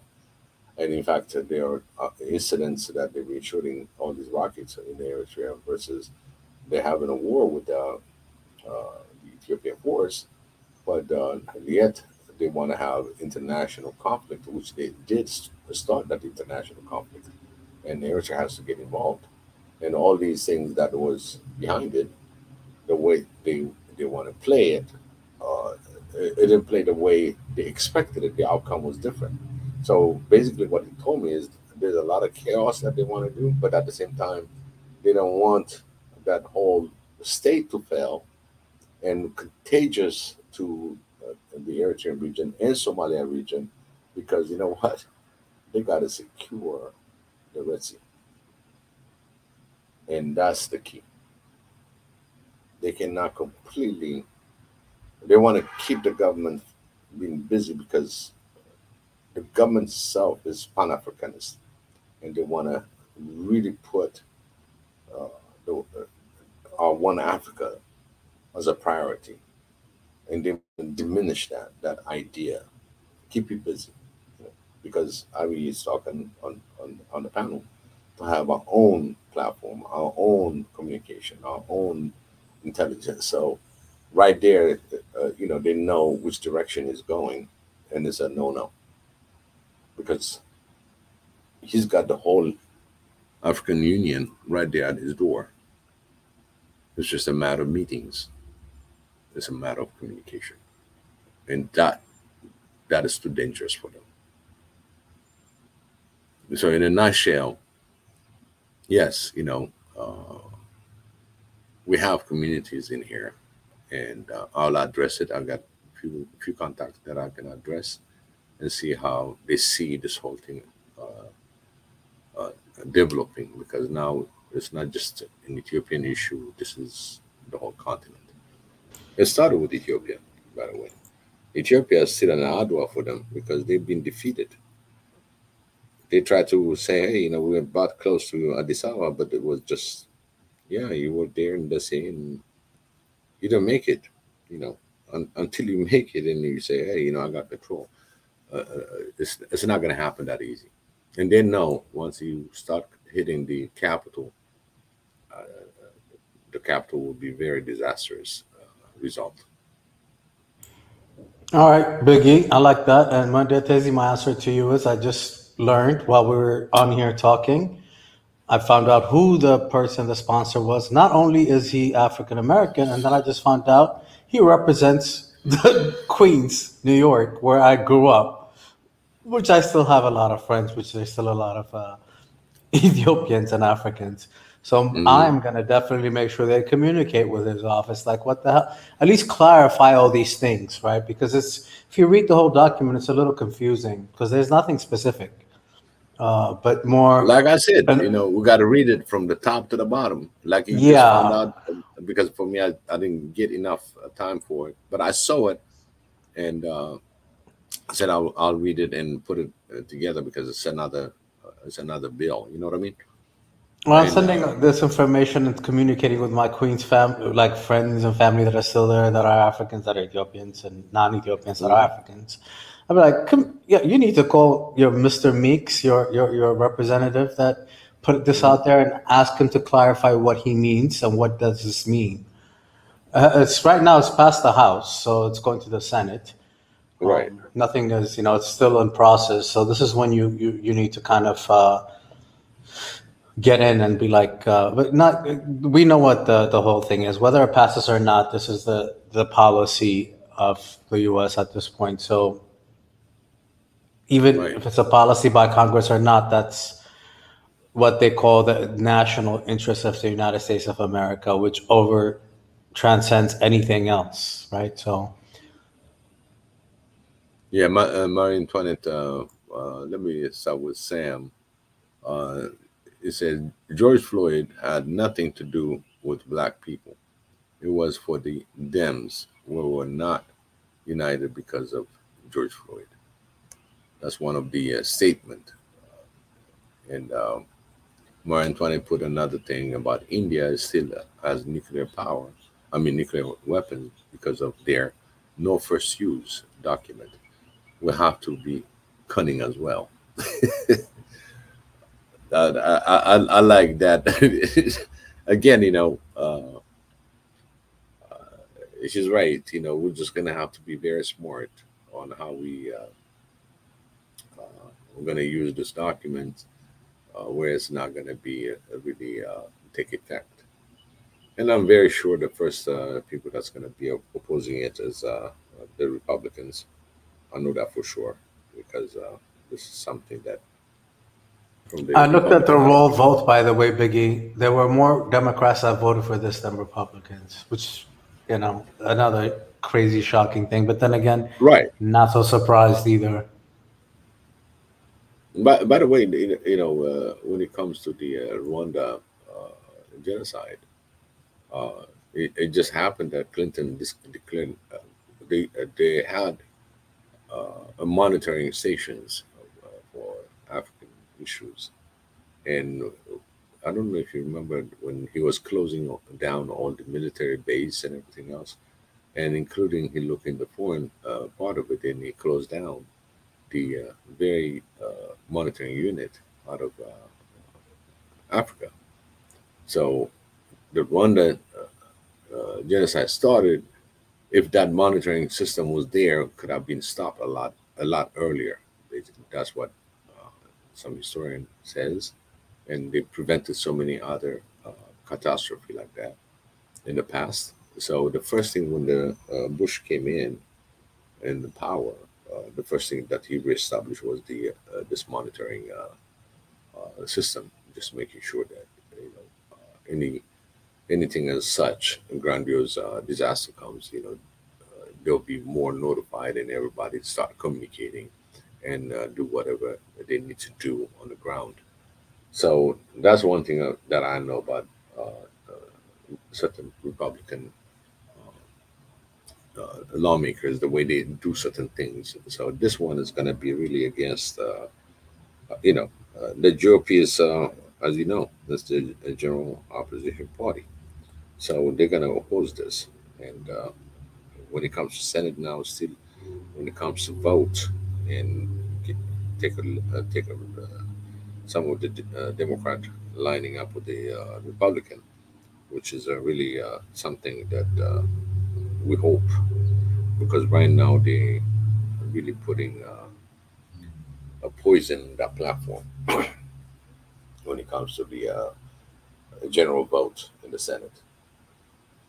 So passing Congress, now we are looking at what's going to come up in the Senate. You're right, but we need to make a really quick moves, make people aware of what it tells and what it says, and what the future is for Africa.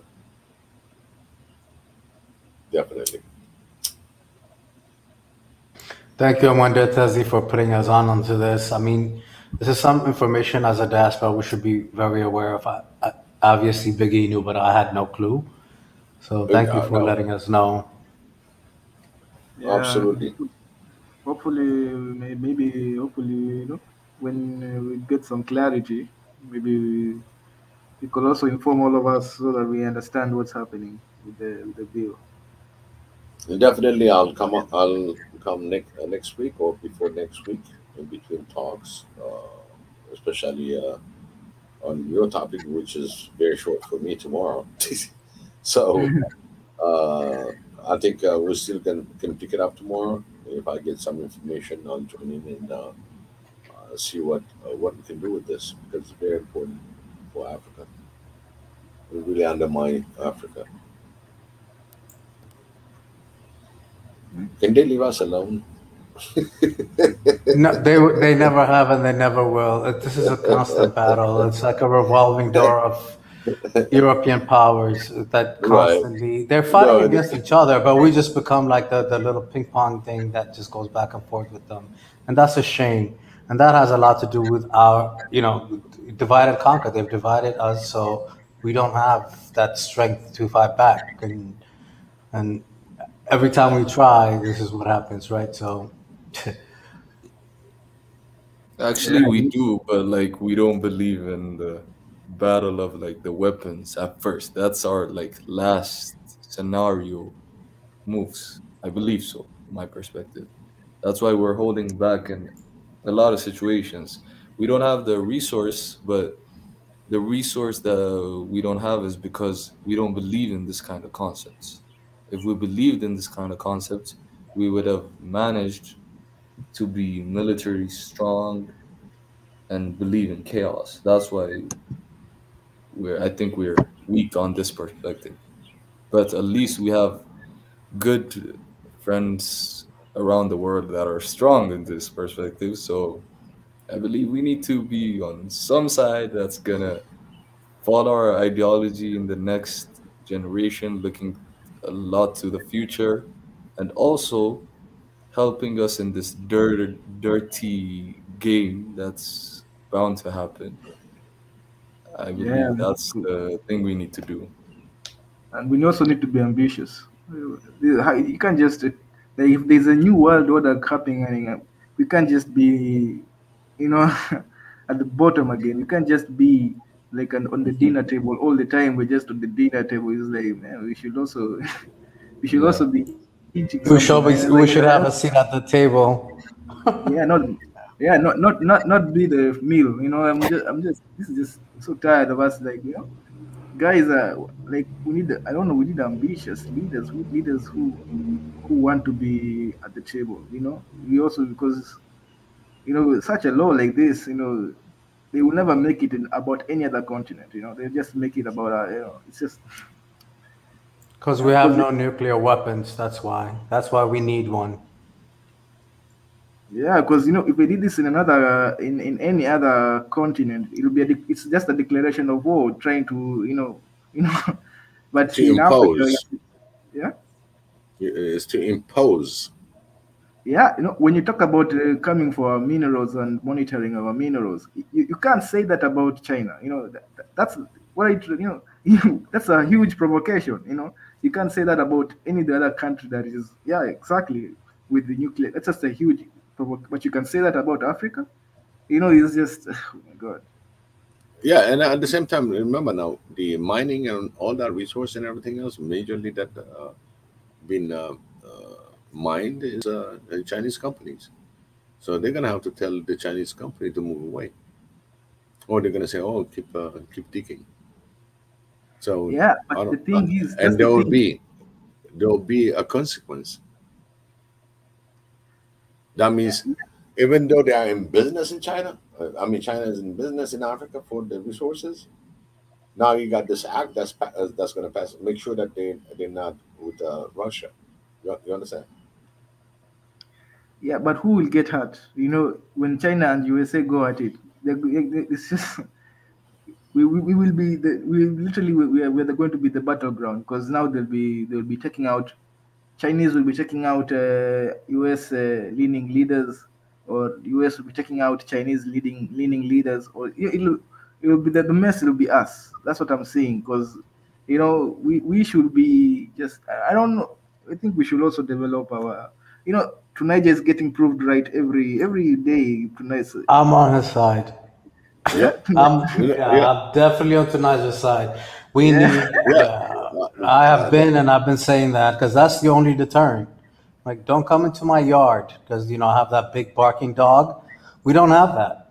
That's why they keep doing this. Like, we almost don't even exist. But remember now, Sam also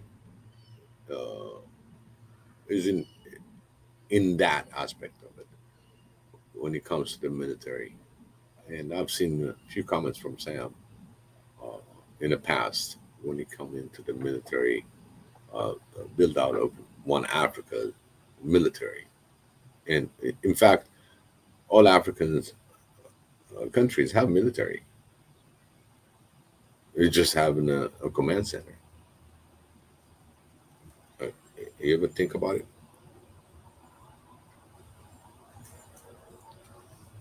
It's just a command center. In fact, Abiyak said something about it. Yeah, probably. Abiyak said, yeah, he said we need a commander. That's one of the things that he said also. We need a commander. Where's our war council? Yeah, I think there was something like that happening on I had the East African standby force or something like that. I don't know exactly. I think Ethiopia. I think it was in Addis or something, or I don't know. There was Eritrean, Ethiopian, and Somalia. There was a meeting or something like that. I didn't know how far they went with it, but those were part of the discussion. Are you talking about the G4 that they just had? The G4 already happened. I know the G4 was about to I know the African G4. But except that it's something different. The East African Standby Force, it's like a force. I think it's already existed, but they were thinking about strengthening it. Right. I'm on to tell you, my problem is with all of that is unless we start manufacturing our own weapons, we are kind of stuck with this dependency on one fighting the other that is going to support you one day and then be against you the next. And even the ones that are just coming up, like with the Turks and the India and Saudi Arabia, that are actually not making weapons, but they're selling you American-made weapons. Right. You kind of don't have any leverage. We don't manufacture weapons. Ethiopia makes tanks. I'll give them that. But really, Ethiopia makes tanks, yes. That's interesting.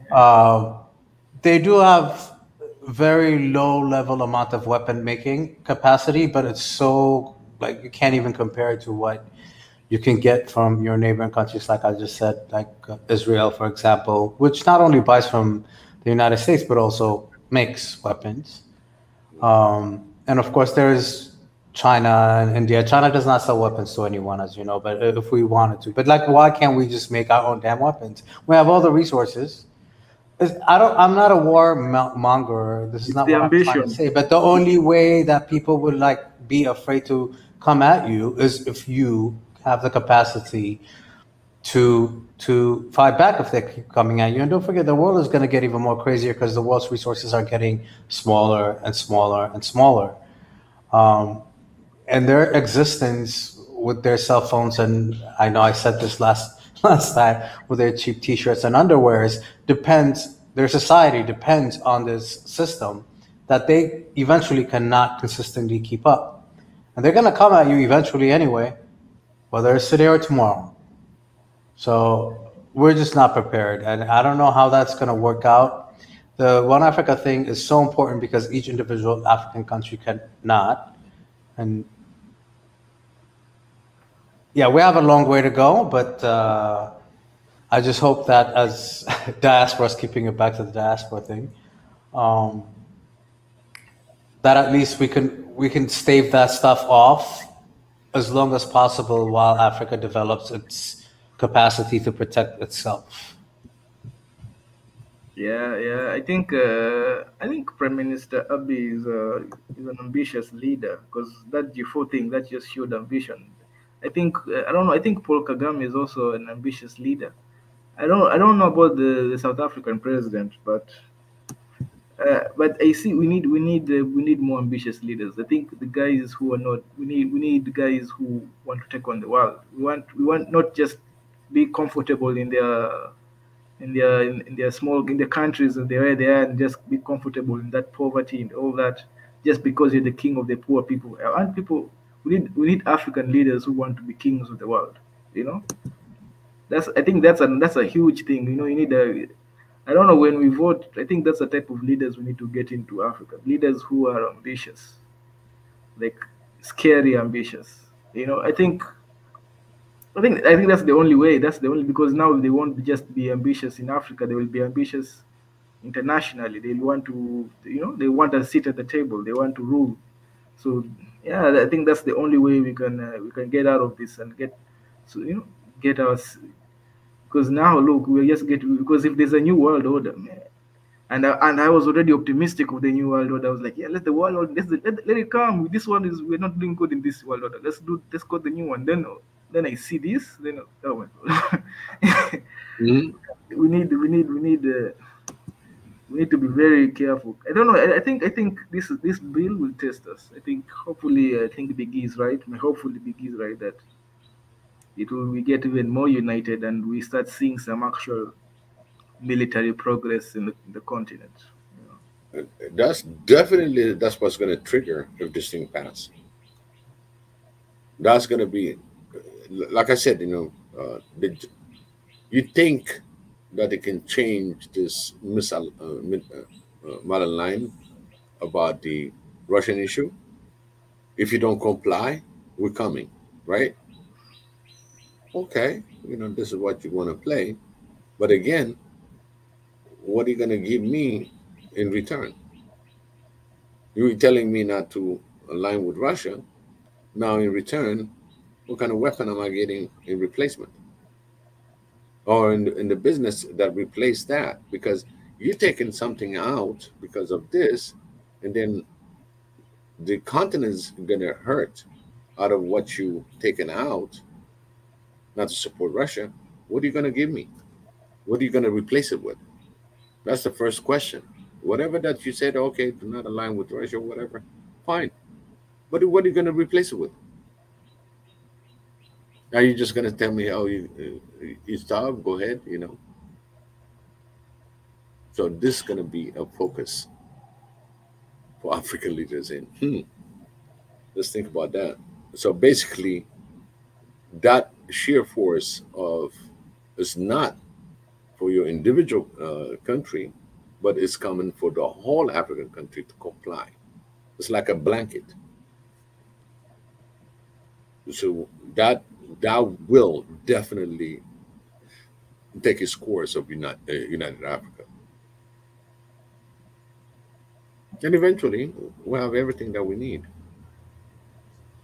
It's like what Mika said, like you just need a big slap on the forehead. He called it on the forehead, but I know what he meant. Like, you know, that wake up call. Yep. So yeah, I think yeah, hopefully, because already hopefully this becomes, you know, because you know French. You made a very interesting comment, Jonathan, about the French in Mali, like, and just the other day we saw Israel, the Israel kill a journalist, because a Palestinian journalist, and in the next day, even in her funeral, they attacked the people who were holding the coffin, and they did it in front of the cameras, like they didn't care, you know. So I know, you know, I hope we don't get like that, because you know, in Mali, and if they choose like Mali, you know, they also, if they come strategically and they choose like Mali, where then nobody cares, then they expand to maybe Niger or some. I don't know. Just we need to really be united and just say one. We need, like, when they come to one country, we all, you know, we all say not even one country that you should come. Just let it, because if they have like that type of footprint. You know? Yeah, and I think the best way to do that is to inform all Africans about other African country issues that are going on inside those countries and abroad, what's happening from abroad. I hate to keep giving this as an example, but during the No More movement, I was really disheartened with the fact that there were no Africans on the ground with Ethiopia screaming up and down like, what the heck? It's because they're not informed. And we're not informed about each other. I think this is what's happening with what we're doing here, for example, is informing ourselves about what's happening everywhere. One step at a time, for sure. But, you know, it sounds like a corny thing to say, but, you know, divided we fall, you know, united we will prevail eventually. So it's not an easy thing to do, because it's not in our culture so far, right? So hopefully with what's happening, not just in Ethiopia, but when this was happening to Eritrea or to Somalia, I don't remember a lot of Africans going up there and fighting either, you know. So but we didn't have social media, and then of course we were also limited with that, because you can get shut down tomorrow, as you've seen already. So I know we don't have the capacity to do that right now, but eventually having our own. This is what Prime Minister Abiy was talking about at the African Union meeting last time. He said, no, we cannot count on the CNNs and the BBCs or whatever, because they're going to just give you propaganda of whatever is coming out of from their interest. I'm not just talking about SNN in our little conversation, but we don't even have that within Africa. And now Fox News is in Africa, I heard, and that's what African countries are allowing Fox News to go in there. It's just crazy to me. Not that the other ones are any better, but you know, yeah. In fact, actually, Fox News is the opposite of the Dem, so that's why they accepted it. And as you can see, they proved their point, because I don't know if you watch some of the Fox News narratives. It really, they're on the brink of being shut down. You know what I'm saying? Because they're talking about the fact of the war. They're talking about what's wrong, what's right, and what they decide when it comes to the Democrat. They had a lot of interesting points that they come in on when it comes to this kind of information. They're putting the information out there, and they don't put it in a way they are supporting Russia, but at the same time they put in the information. You got to understand Russia's standpoint versus just the Ukrainian crisis because of this so-called invasion.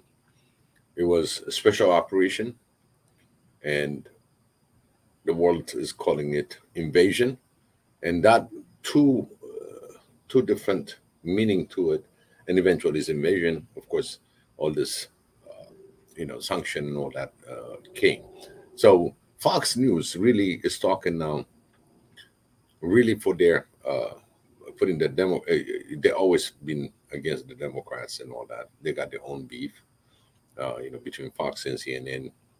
Now, if you see some of the information that they release in their arguing, Fox is kind of putting some sense on how people understand certain things. So that's why they kind of maybe accepted the Fox News to come around.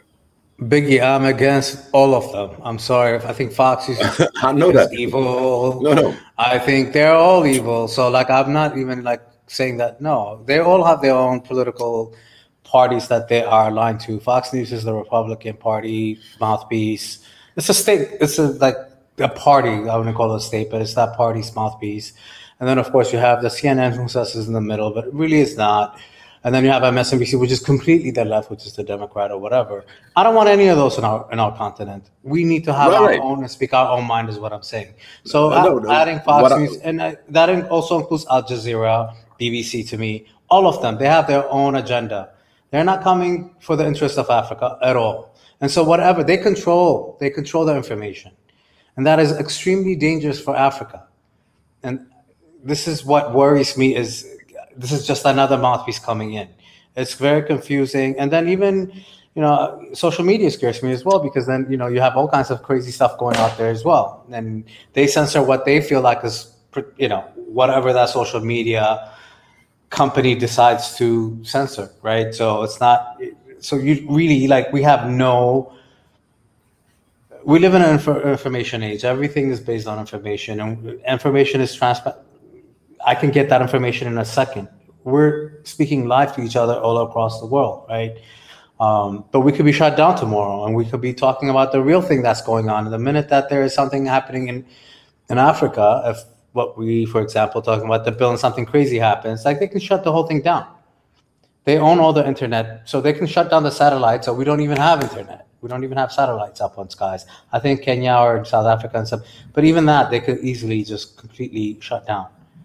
So we're living in a crazy moment, a crazy time in life.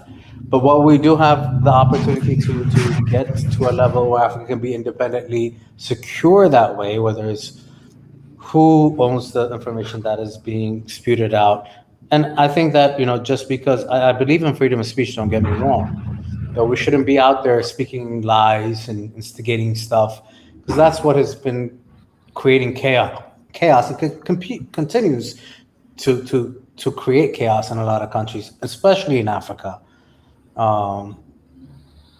Anyway, we're going on a different tangent right now, but just on that little touch, like you said, I just want to go back when Al Jazeera was Al Jazeera. Okay, I mean, these guys show you the blood. They were not sensitive on what they show you on TV.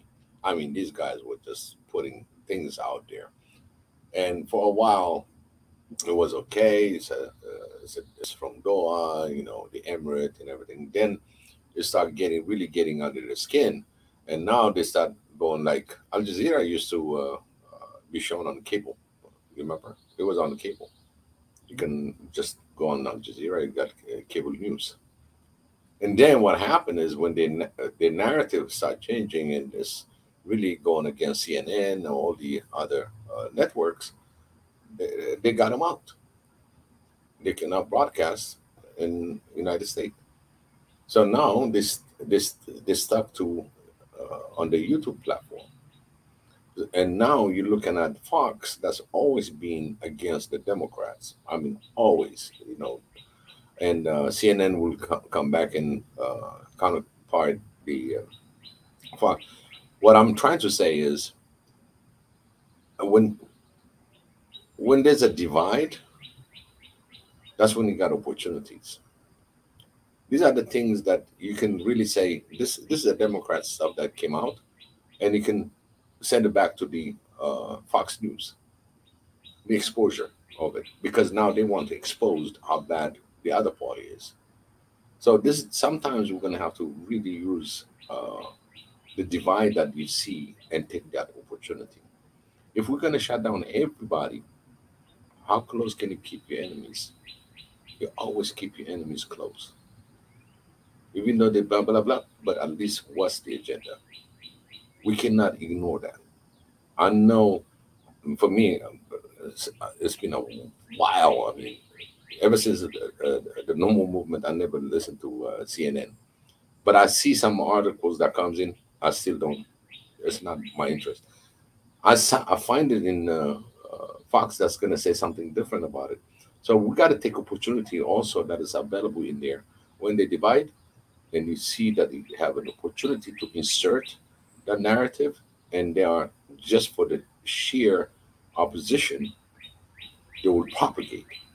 And I mean, right now, the Democrat can shut down Fox News. That would be number one.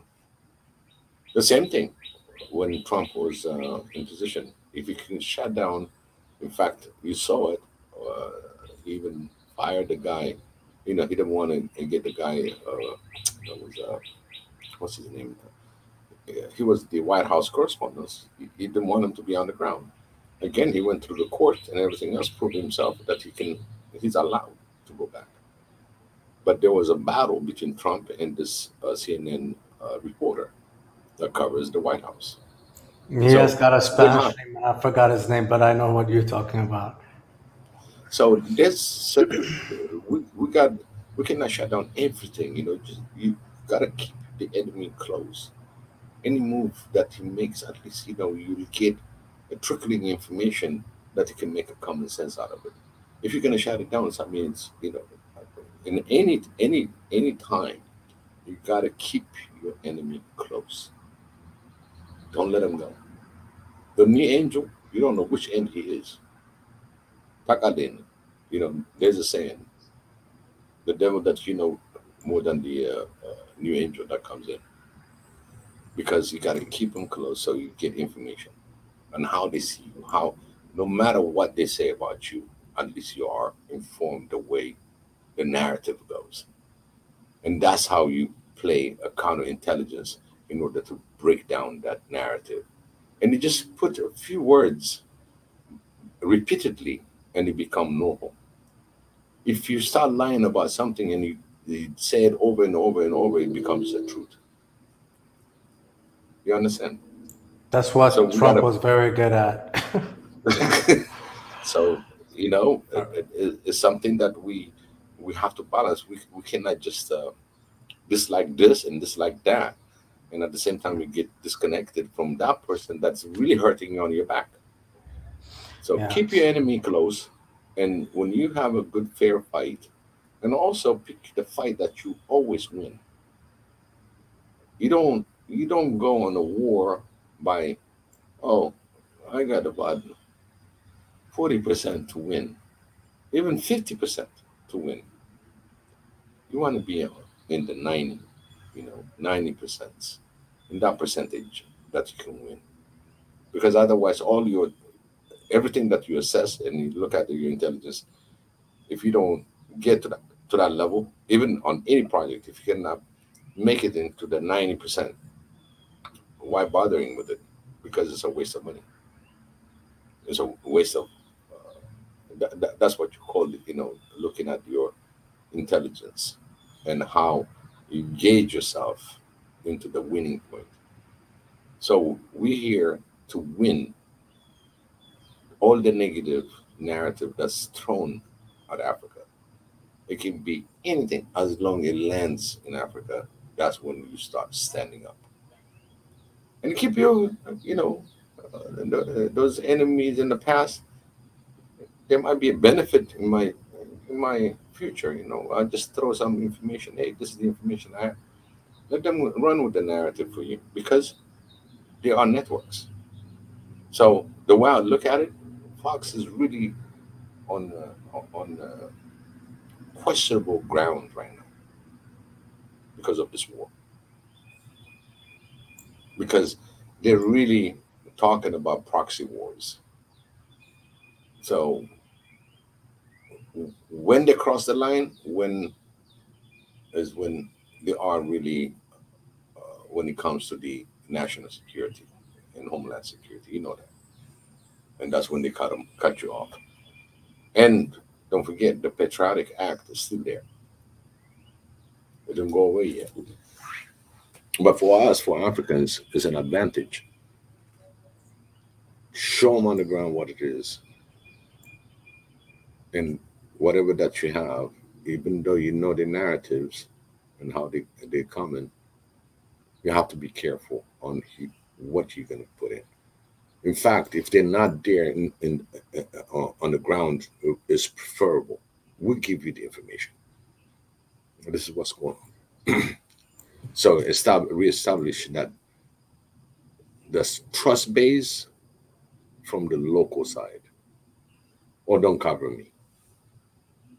Don't publish something on the third party. Oh, he said and she said. And that's what is destroying Africa.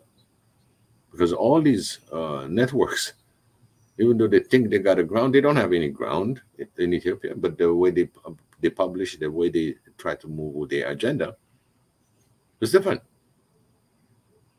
So I always said, keep your enemy close. All right. Well, I think those are great words, Biggie. I just want to remind you that you have to be a very good critical thinker to kind of filter out all those things. But unfortunately, the majority of the world just don't have time to be critical thinkers. They don't consume information that way, and people get very comfortable. They get into their silos. And once they feel comfortable, that's all they get. And then, of course, the algorithms and the social media, this is how people are getting their news or their information. And you get caught up in that. And then all of a sudden, before you know it, you're an extremist, you know? So what you're saying, it takes a critical thinker. And maybe that's what we need to do with humans in general, not just Africans, is to be critical thinkers and critical absorbers of information and be smart consumers of information, which is a lot to do, but it takes all of that. And I do believe in freedom of speech, because if you don't have counter narratives or counter ideologies or ideas, then you will never get into that good, sweet space of good society. So, but I'm gonna jump off now. But thank you. I want to Tazi. I'm still mad at you for bringing this thing into my life today, because I'm gonna be sleeping on that for a while. Thank you for bringing it. Actually, I'm so glad you did, because I had no idea. And I mean, usually it's beautiful. Yeah, no, yeah, it's so important to know. Yeah, definitely. So thank you for doing that. But yeah, Biggie, great show as usual. Thank you. Before you leave, I'm gonna be asking Montezi one question on his final, and then we'll wrap this up, because it was really a great show. Thanks to you guys, and also the comments that's been put by Marianne and everything else. And then I'll close it in short, if you give me about a couple of minutes on that, if you don't mind. Yeah, okay. My final thoughts are, I think this last 2 years since 2020 to now, I think it's been a huge reality check for like Africa, and I think our leaders, hopefully, I don't know, I see signs, but hopefully they are getting the message, that we need to wake up, and we need to understand that the world does not view us the way we think they view us. We may think that we live in a world of equality and what they call it post-race, society or something like that. But this thing is still alive. Everything is still alive. The guys who were colonialists like just 60 years ago, 70 years ago, they're still the same. They're still capable of doing the same things. I think there is a myth that we like to tell each other, that these guys can do what they did like 100 years ago. They can do it now. I guarantee you, they still can. They still have it in them. They didn't change. Humanity did not change. Human beings did not change. We are still the same people capable of the same things. So yeah, I think Africa, we need to operate with this type of knowledge, because I see the whole world is operating with this type of knowledge that, hey, human beings, we can be very crazy here, and if we're not careful, we need to protect ourselves. So yeah, so that's that's my message, that we need to understand that we're in a jungle. And Yes. yeah, Yes. we need to understand that we're in a jungle and there are predators, lurking all over the place. And if we're not careful, we will be the prey. So yeah, that's really I have to say. And one that says, and we cannot eat every fruit in the jungle to sustain ourselves. We have to be careful about who we make our friends as well in that jungle, if you know what I mean. Yeah. I always look at cross-eyed or sideways with every other country that wants to come and be a helpful partner with Africa, because they also have their own interests. Man, I cannot ask any more than what I had today. I'm really grateful. I want to put a little information that Frank Luca, he said, we have already won, guys. So I can see that. Thank you, Frank, for that positive, because we did. You know how we won? We're here. We're conversating. We're talking. We're investigating. We're putting our thoughts, our supports for One Africa. And that is a big deal. We won. We have this session. We won. I want to thank. Go ahead. Okay, sorry for interrupting, Biggie. But it's okay. If I could add one more thing, like a little bit of wisdom. If you go to like maybe the Masai Mara or the Serengeti, you're going to be surprised when something very interesting happens. You will find the antelopes and the buffaloes and the hyenas and the lions. They coexist. When everybody is nice and full, they work with each other. They would drink from the same watering holes. It's like it's really surprising that I thought you thought they were enemies, right? But they drink from the. But wait till the lion is hungry. Right. So I'm just saying that we might be here. The lion is full, and we are thinking we are friends.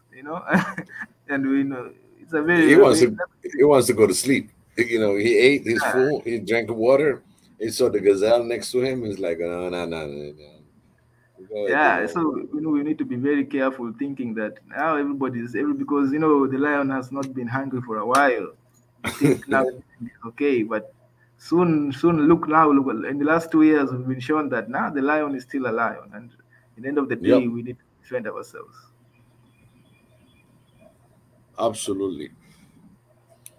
Jonathan, thank you so much for joining me on this show, for joining us actually, and I appreciate my cuz that came in and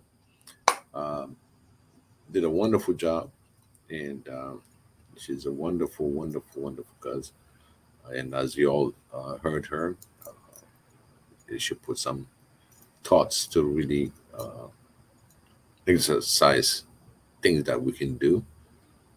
We can organize and even having individual thoughts that it can help the continent. Is a positive impact to today's diaspora talk. And at the same time, I want to appreciate Mika that just jumped in and, of course, always put the support and being present on my talk show. I really appreciate that. Mikas, the same thing. I really appreciate you, what you put in. And again, Montezi, I mean, he just brought something that really we're going to have to think about. Something that really we're going to be talking about it throughout the week, and to butt it in a way that we all can understand, we can contribute, or whatever that is required from One Africa family throughout the world. We've got 207,000 subscribers, and those that probably watch this video again and put your thoughts in it, because it's very important we get engaged, involved, and resolve our own African issue with an African mind. And I really want to close this with a prayer that I really, really am grateful, Xavier, that you give us this opportunity, this moment, to be able to speak, to conversate on things that you guide us on, making it happen on the ground for our beloved continent, Africa. For all the brothers and sisters that participated on my show, and for the wisdom that you gave us and to guide us through this, I'm humbly grateful. And I thank you, Lord, again, for watching out for us. My prayer is done through you. It's your will. You may keep all my brothers and sisters throughout the world, to keep them healthy, to bless them, to glorify you as you, the creator of the heaven and earth. In the name of Jesus Christ. Amen. Amen. All right, guys. Amen. Thank you, Biggie. Yeah, the prayer that I want to specifically include in this, of course, Marianne. And I put Kaku, Kuku, Dr. Sadeka, Mika, in the high above the heaven, in the ground, in the earth. You are the creator. It's your will. At your will, you may heal, comfort,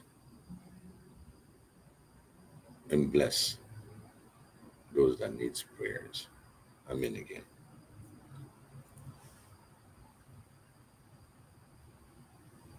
All right, guys. Thank you, Jonathan.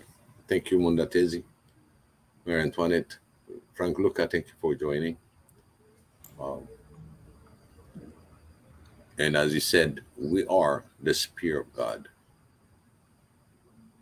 That's from Frank Luca.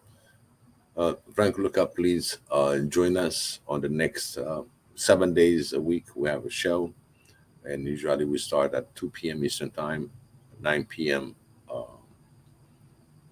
Eastern African Time. So join us.